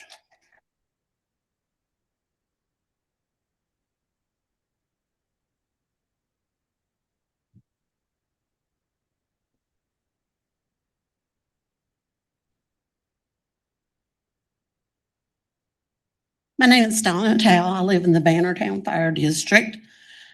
I just have a question. On November the 17th, you guys went into a closed session for 1 solid hour and like 30 seconds. You came out and said that you was going to approve the contracts that you were going to send out to the ones that you were closing. And I would appreciate it if others, such as Melissa, would please look up while people are talking to her. I mean, we're all here. I would rather spend my time at home right now, but I'm here, but it's like she's not listening to any of us, or if she is not looking up. I will have to congratulate the other guys. They have looked up throughout the process. Whether they're faking, whether they care what we say or not, it doesn't matter. But at least pretend you're listening to us, Melissa.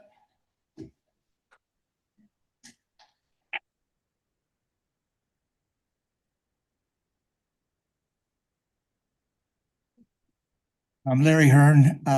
My phone number is 910-581-6623. I'm confused about the financial inequities, as they're called, I guess, about for the departments. In my taxes, my property taxes, there clearly is one line item that is for the, in my case, the Franklin Fire Department. The larger portion is for other expenses associated with living in the county overall. Before we end up taking away a very valuable service from Franklin and for the other areas that would be concerned, and maybe overloading those that are getting burdened that way, I don't understand how the finances work. Maybe it's dummy me, or maybe not, but I'm not dumb enough that I can't see that item, that a line item taken out as an expense. And I presumed that it was to cover appropriately what our fire department needs to operate in. If not, I've checked on my homeowner's insurance and it'll be going up $200 to $300 a year. That's not a crazy amount of money I gladly would pay to increase that line item to keep those guys where they belong. That's all I say.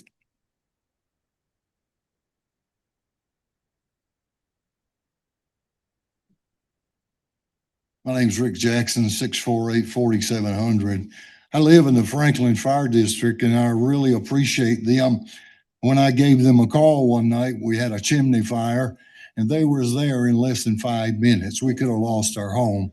If I'm not degrading Pine Ridge at all, or any of these guys who volunteer to fight fires, but I don't think our house could have been saved if Pine Ridge had gotten that call. But from what I've heard tonight and what I've read online, and I've heard statistics from Commissioner Hyatt about finances, let me just give you an analogy.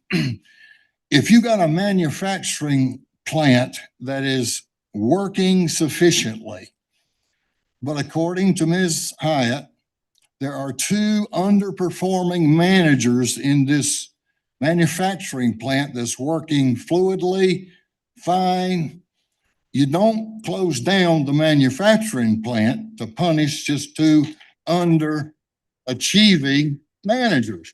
You go to the managers, you say, this is what's wrong with your performance, equate it financially, agree to have a talk with our commissioners, with all the chiefs of all the respective fire departments that's in this county, and say, we support you. We want to talk with you.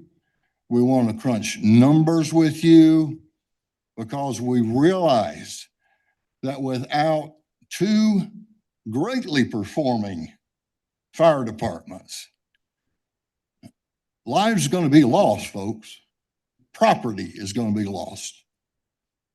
So I think from this point, I'm going to encourage all of our commissioners who I respect. They're in a position of authority. I'm a pastor. The Bible tells me that I am to pray for those who are in authority over me, from the President of the United States down to county government. I've done that. I continue to do that. But it also says, when people to whom I have put in positions of power begin to fail and go against God's principles, you're to stand up against them. So let's encourage our commissioners. Let's encourage them to put a hold on this whole, and sorry to make this pun, but there's a fire really growing right now, and the commissioners can put it out. I mean, if they will just agree to come together with the heads of these departments and say, we're bound and determined to strike a deal with you guys to save county money. But to me, it's not about the money. I've heard too many testimonies on screen and here right now of lives that's been saved. How do you put a price on a life? Just pray. As a pastor, like I'm talking to my own congregation at Welcome, I would just invite all of you just to pray. Pray for them. Pray that they'll make a right decision.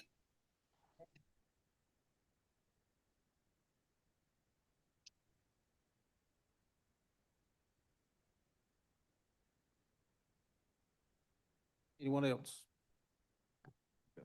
Good evening. My name is Leslie Stroop, 336-407-8932. I had no intention of speaking tonight, but based upon what I heard Mr. Goins and Ms. Hyatt speak, I do have some points that I think could bear more answers. Numbers were shown as to how much each fire department got, excluding grants and donations. But how do they get this money? Someone gave it to them. And I think that that is looked at as a budgeting need and looked at by the county.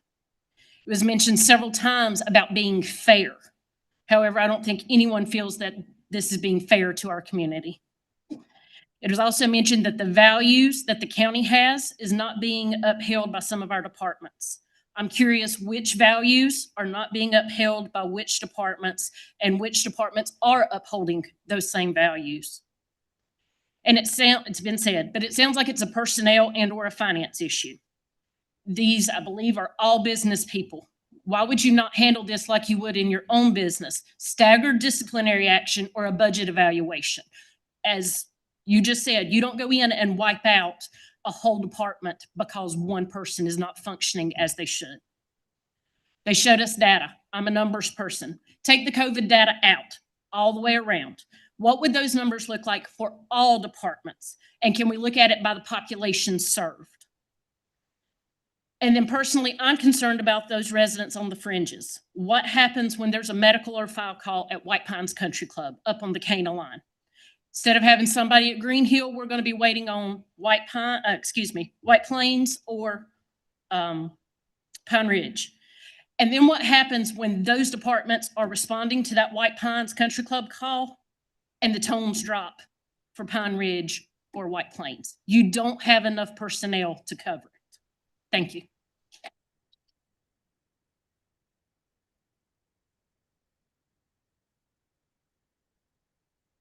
Anyone else for open floor? I'm Chad Willard. I'm a Surry County taxpayer, business owner. I got a son that's in the junior fire department at Bannertown. What the men do for him is life changing. I think we really need to focus on that because they build these young men up and women to do what needs to be done in a community. A lot of us ain't gonna do it. He's tried to get me to do it. He's about got me talked into wanting to do it, and all this whole stuff's got me wanting to do it. But Robert does a great job with him. Chief Baker, if he ever gets out of line to the borderline where I have to smack him, but I don't want to, I can call Chris Baker and he talks him and sets straight. He don't have to do that, but he does it. So I don't care if we pay him $100,000 a year. He does what he needs to do for the community. Johnny Hyatt's the same way. We're in the same business. He does what needs to be done. Thank y'all.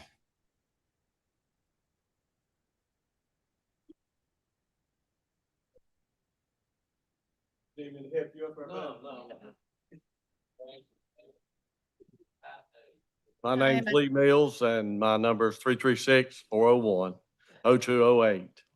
And I'm in Franklin District. I have worked throughout Surry County and pretty much like everybody in Surry County and get along with everybody. And I built a lot of houses over the years. And, you know, if something were to happen to one of them and someone were to be burned up in one of them, and I built a lot of them, you know, I'd really feel bad. I'd feel like it's my fault. Even though it wasn't, even though it's maybe an electrician, a plumber, whatever, I take full responsibility. And again, my kids is in Franklin District. You know, I built houses in Bannertown. My grandkids went to Franklin School, you know, and when I lay down at night, I feel safe knowing that that fire department is that close. I really do. I mean, there's nothing that makes me feel better. When I was a kid, at 5 years old, the house beside me burnt, 2 people burned up in it. And when you look out at the window and you see that house burning and the siding on your house is burning almost burning itself, it's a bad feeling. And you can look at these graphs all you want to. And again, I'm a business person and I'm probably not a graph person, but a graph will never look as dangerous as a flame. When you see a flame and you think somebody's in that house, you want somebody there. So I would really appreciate if you would think twice about the decision you've made. Thank you.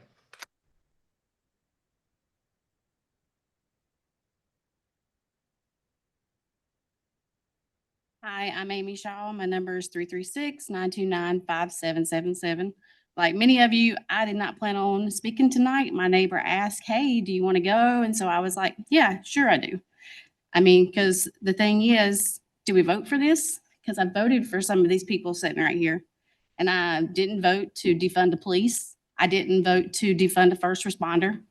I see a number on a screen that's I live in Bannertown District. Why is the salary of my fire guy up there? I don't see Bill's salary up there. I don't see Melissa's salary up there. Why are we not showing what your salaries are? We voted you in as well. What does it matter that he drives a vehicle that we're paying for?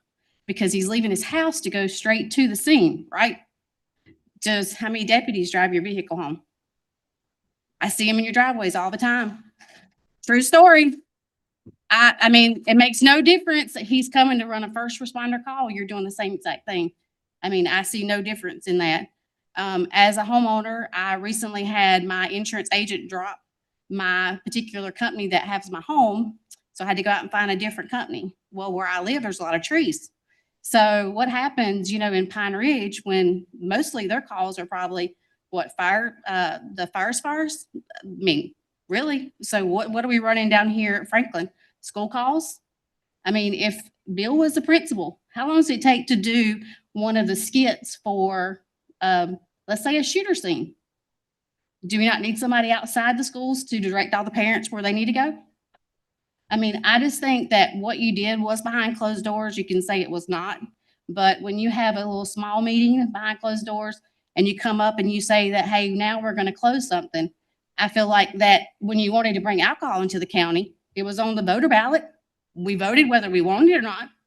Shouldn't we have to get a say if we want to close our fire department down? I mean, same thing. I bet most of you people up there are going to be sitting in a bar this weekend. I see you on Facebook every weekend. No judgment there, but I'm just saying, if we can do one thing, we can do the right thing, which is protect our homeowners. My mom's 70 years old. If her house catches on fire and she's elderly, who's going to save her? She's in the Franklin district. I'm over in Bannertown. What if my house catches on fire? Who's going to save me? I've already done the mathematics of the numbers, and no, it does add on 7 more minutes.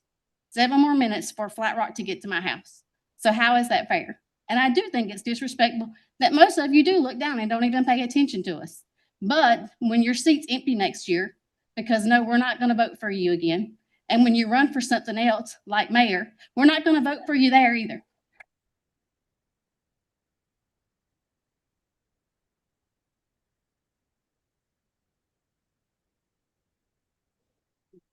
Anyone else?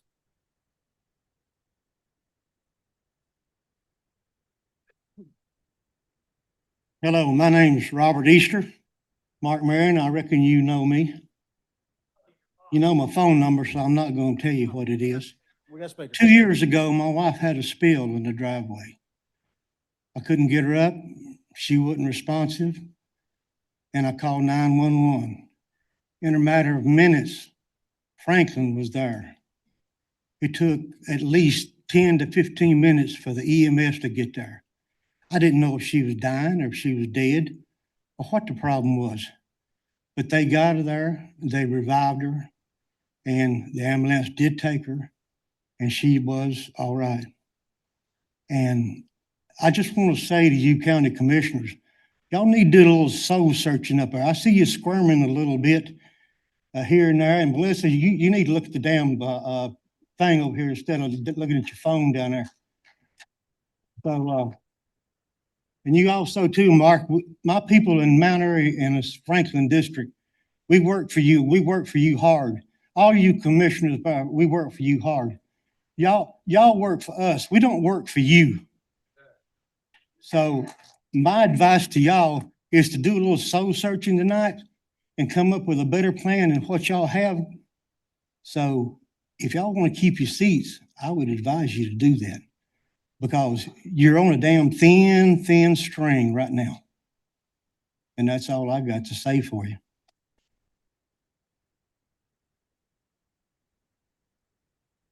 Chris McCone, Deputy Chief at Franklin Fire Department. Been in this fire service since I was 18 years old, 41 years old now. My question is, why can't y'all be transparent? Y'all got it on y'all's websites, y'all are transparent. You're gonna be 100% for the community. But unless my height sit down here at AirRat one night at a Chiefs meeting, we have a recording saying she's gonna be 100% transparent, want nothing be secret about it. But by God, this has been secret. So why are y'all being a bunch of liars about this? Y'all need to stand up and instead of being cowards and be honest with the people with this. We're y'all's bosses. We could fire y'all anytime, any day. Y'all need to do your right job and be for the county.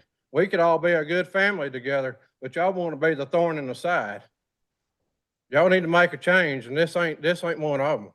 I can promise you that.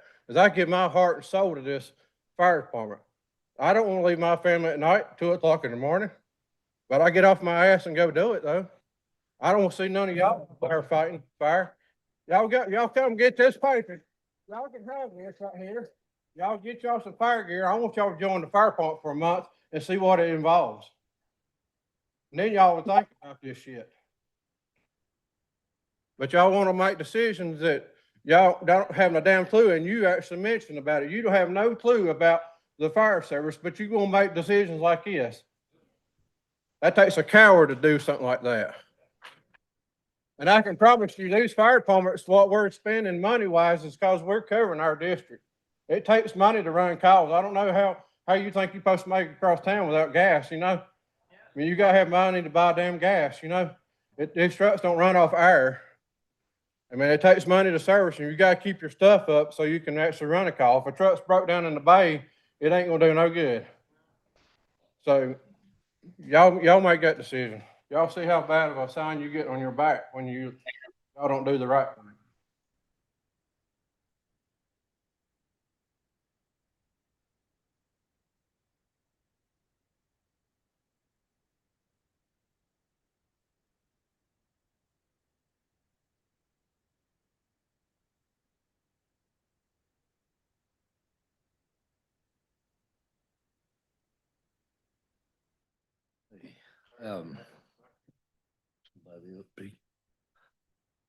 My name is Billy Hicks, and I'm not a resident of Surry County, but I am a fire victim of the 23rd of December. And these two stations that y'all talking about closing happened to help my family.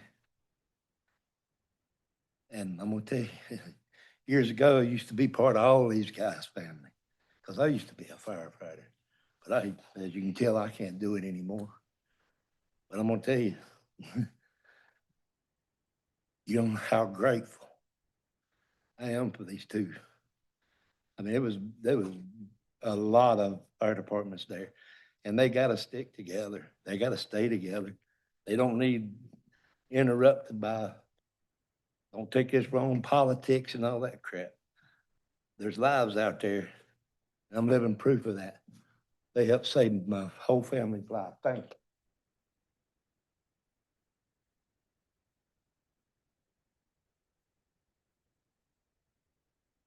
Anybody else? We'll close the open forum. We'll move on to our next agenda item. Let's take a break. Let's take 10 minutes.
Call the meeting back to order.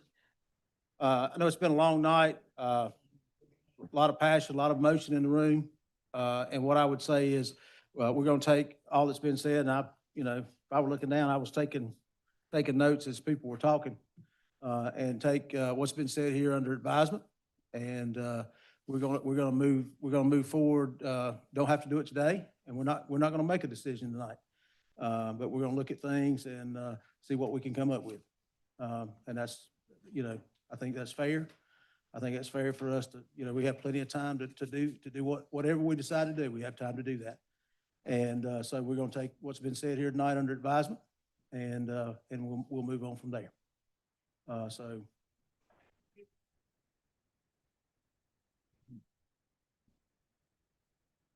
Well, Steve, we have time. We don't have, it doesn't have to be done tomorrow. Decision doesn't have to be made tonight, but in the next month next month, we will make a decision we'll make decisions which way we're going. Is the petitions gonna matter? I mean, I've seen some we got one today. I mean, so. The more we get, are y'all gonna consider them? And well. It should, but are y'all gonna consider it? Just a yes or no? Do you have it? We have an extra. Move along. Is it signed? You got signature? Yeah, I'll take it. Yeah. I got one. I think it was maybe from Franklin, today. I don't have one from Bettertown. Pass it to the whole, Yeah. Better move along, Mr. Chairman. move along.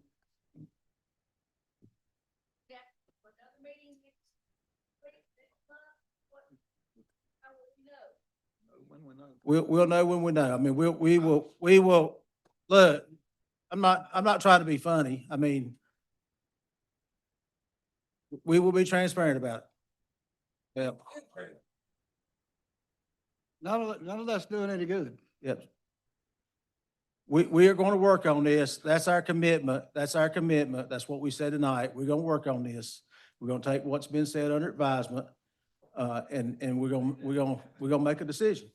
And when we make our decision, you will know that. Yeah.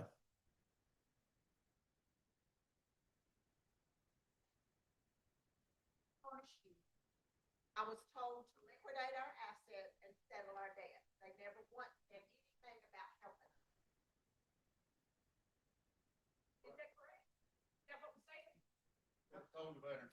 No, Howard, you can opine. You were there as well.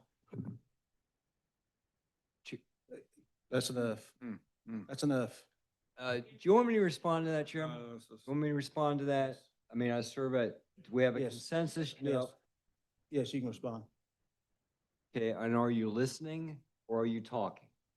Because I sat here the whole night and listened to you folks. I attended the meeting.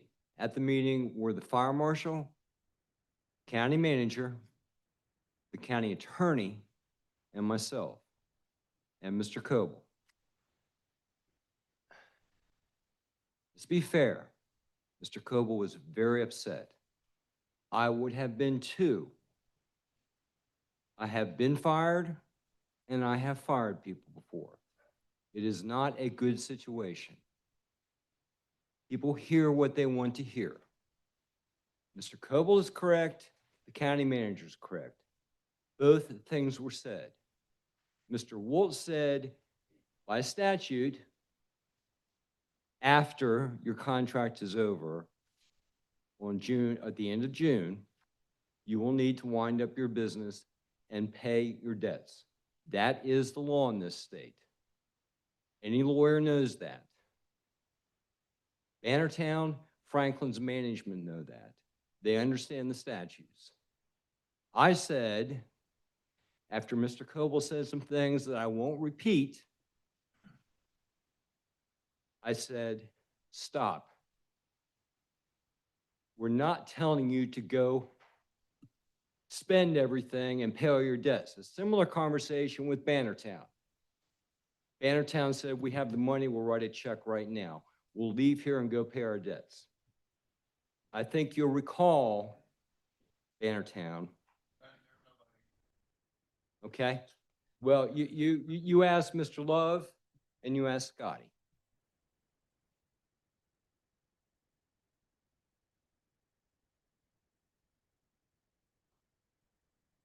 Mr. Coble was told that the county would work with Franklin if necessary, if there were debts on the station house on Pine Street or equipment that Pine Ridge needed, and that the county would provide assistance.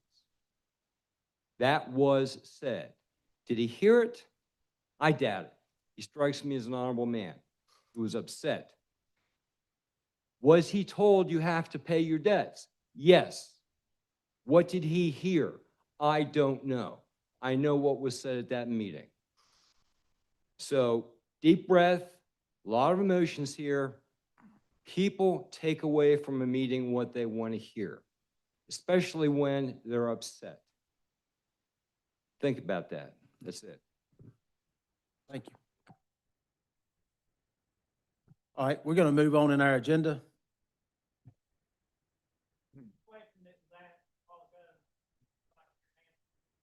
Is the decision made set in concrete or is it for?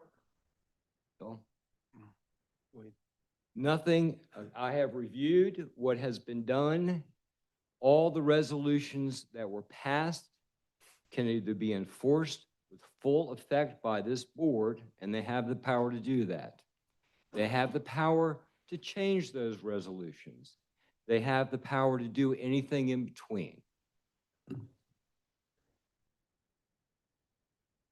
Nothing is set in stone until the next day, the next possibility for this board to vote. Okay, nothing is set in stone, sir. Let's move on.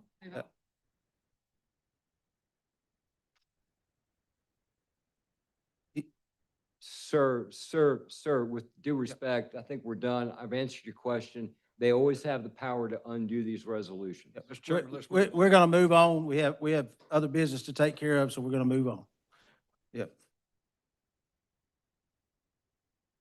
All right, thank you. Blake Moyer, Surry Economic Development, Public Hearing Project, Chicago.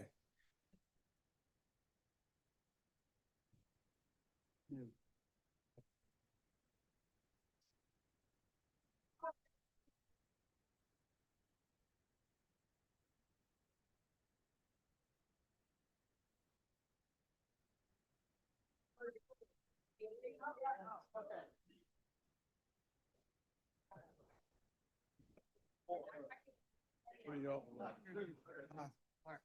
y'all think?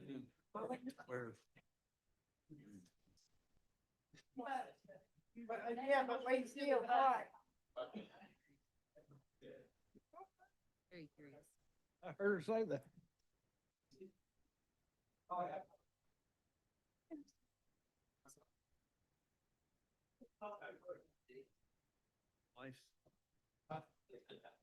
Having fun.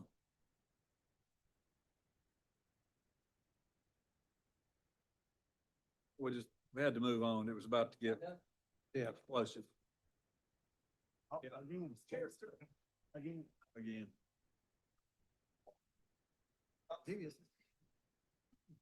They're the one that got up and spoke. Good, how you?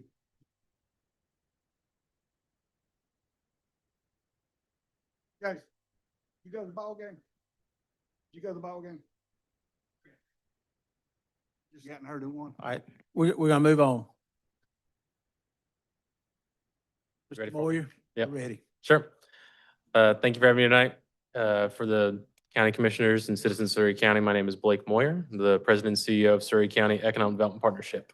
I believe after this, we have a public hearing to open up for incentives for the consideration of Project Chicago.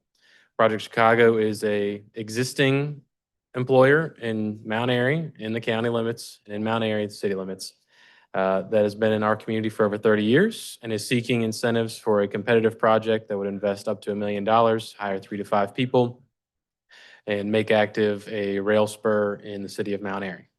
This project is competitive. The company is considering a company hub in South Carolina for this investment or to put it in Mount Airy.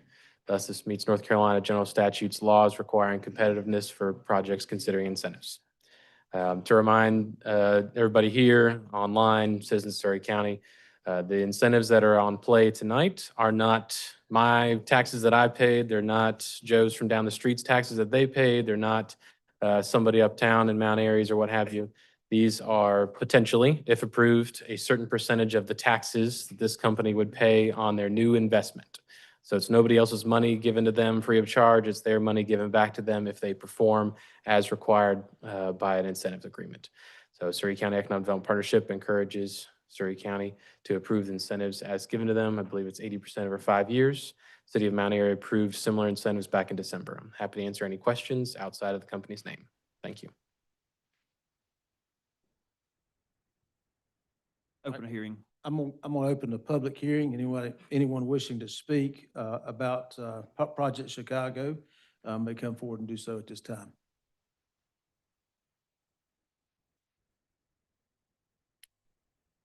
As a citizen, I'd like to know what they're asking for. Do you have an amount that you're gonna share in the public, with the public, or? Right here.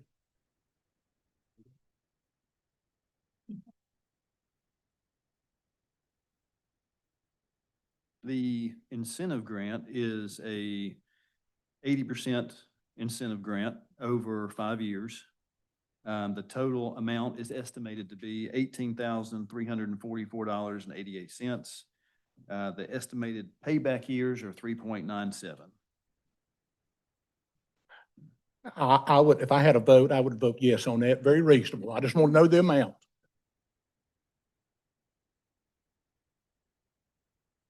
Anyone else for a public hearing tonight?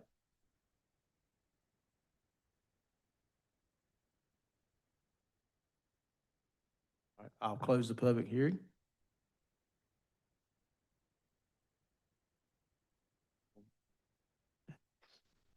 Do I have a motion on this project?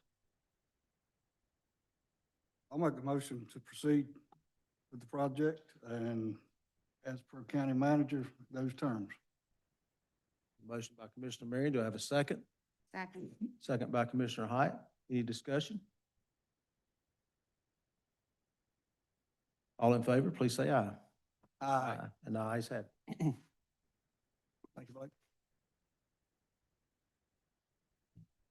Nick Brown, Communications Director, 911 Call Handling Equipment Expense.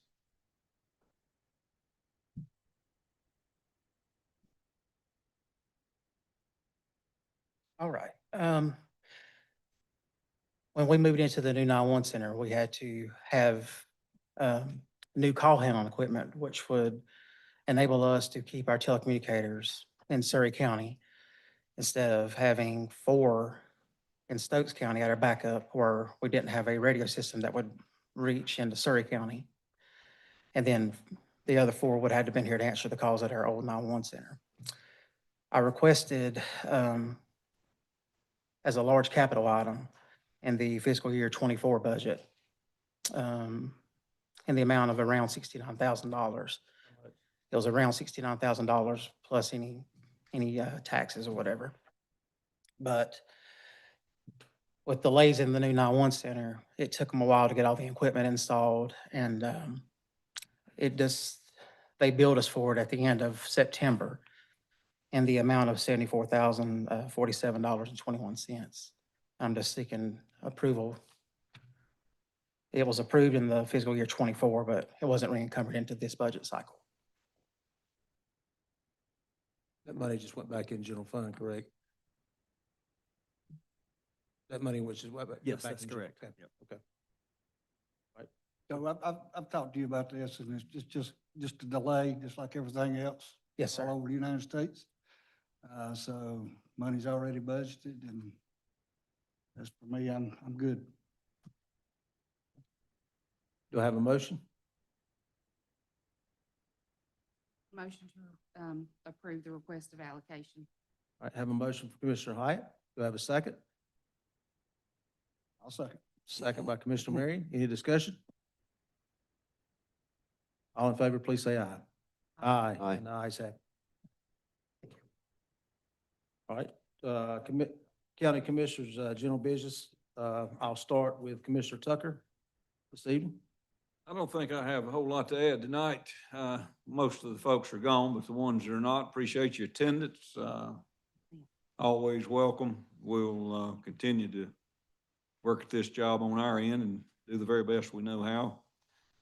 Appreciate all the folks that make these meetings happen, the county staff, all the folks working in Surry County, and all the fellow commissioners and all the time that I know you put into it. So we'll move along and maybe we'll live to see another day. That's all I got, Mr. Chairman. Thank you. Commissioner Marion. Yeah, a lot of passion tonight, and appreciate everyone coming out and voicing their views. That's what it's all about. And we heard you loud and clear, and we'll work on it. And on another note, I hope everyone had a wonderful Christmas and a happy, healthy 2026. Like to welcome Amber aboard. It's her first meeting. Welcome.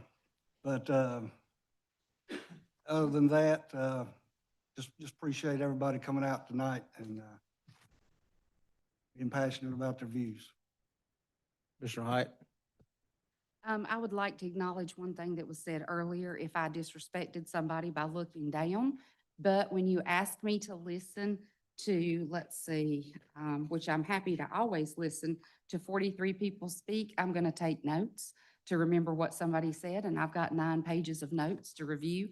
So did not mean disrespect to anybody for looking down while I was writing. Also, thank you to the staff who have helped us through this process. It's been a hard road for all of us. A lot of emotion in this room tonight, and that none of these decisions come lightly. Thank you. Mr. Harris. Yes, sir. Thank you, Mr. Chairman. I know tonight we added the tactical vest request for the Sheriff's Department to the consent agenda. I did have some questions about that specifically, and I was glad to participate in that vote. My questions, and perhaps the county manager can get back with me on an individual basis, are these new tactical vests, if they are, the grant is approved and we do get those, what is the longevity of a tactical vest? And well, I don't know. He needs to come up here. He can call me on the phone if he wants to. And what do we do with the old ones? And exactly who is the Bureau of Justice Assistance? And also, when is the deadline for the grant? But I guess the most important question to me is how long these particular vests last and what do we do with the old ones? Thank you. That's all I have, Mr. Chairman. Expiration date, that's what you're looking for? I'm looking for an expiration date, Commissioner. Guarantee it's shorter than it has been. I'd say you're probably right. Mr. Chairman, could I address one more thing, please, before we end? Yes. Okay, before the Christmas holiday, I received an envelope at my home from Millennium Charter Academy from the 6th grade class of Smitty Crossingham's students. And they, each one had written letters to the county commissioner. So we're going to end tonight on a positive note with letters from 6th graders. Dear Surry County Commissioners, I wanted to thank you for approving Officer Freed. Our school, Millennium Charter Academy, appreciates you for Officer Freed. I feel safer at Millennium Charter Academy. He also is really funny. When I'm feeling down, he helps me and I really appreciate it. Thank you, Paisley Edwards. And then I have one more I'd like to read. Let's see where that went. Dear Surry County Commissioners, thank you for funding an SRO at Millennium Charter Academy. And now the school has safety and a friendly face on campus. He helps us with traffic, he checks doorways, and is active in our protection and in our daily walk. I can't thank you enough. Sincerely, Sasha Lee Jordan. I'm gonna read a couple right here as well. Dear Surry County Commissioners, thank you for approving the SRO position at Millennium Charter Academy. Our school appreciates you deciding to fund Officer Freed for MCA. I'm glad you value school safety as much as I do. A grateful student, Jackson Martin. and I'll read one more. Dear Surry County Commissioners, thank you for approving the SRO position at Millennium Charter Academy. Our school appreciates it. He helps with traffic. He checks classrooms. MCA really appreciates it. He always makes me smile when I walk to lunch. He sits with me. He checks doors. MCA really appreciates you. Thank you. And this is from Bentley Browder. So a great way to end, something that we have done for our students in the county and at Millennium and in Mount Airy, where we've helped with SROs, and we do think that's important. School safety is very important. With that said, appreciate everybody being here tonight, and I'm looking for a motion to adjourn. Motion to adjourn, Mr. Chairman. Motion by Commissioner Tucker. Do I have a second? I'll second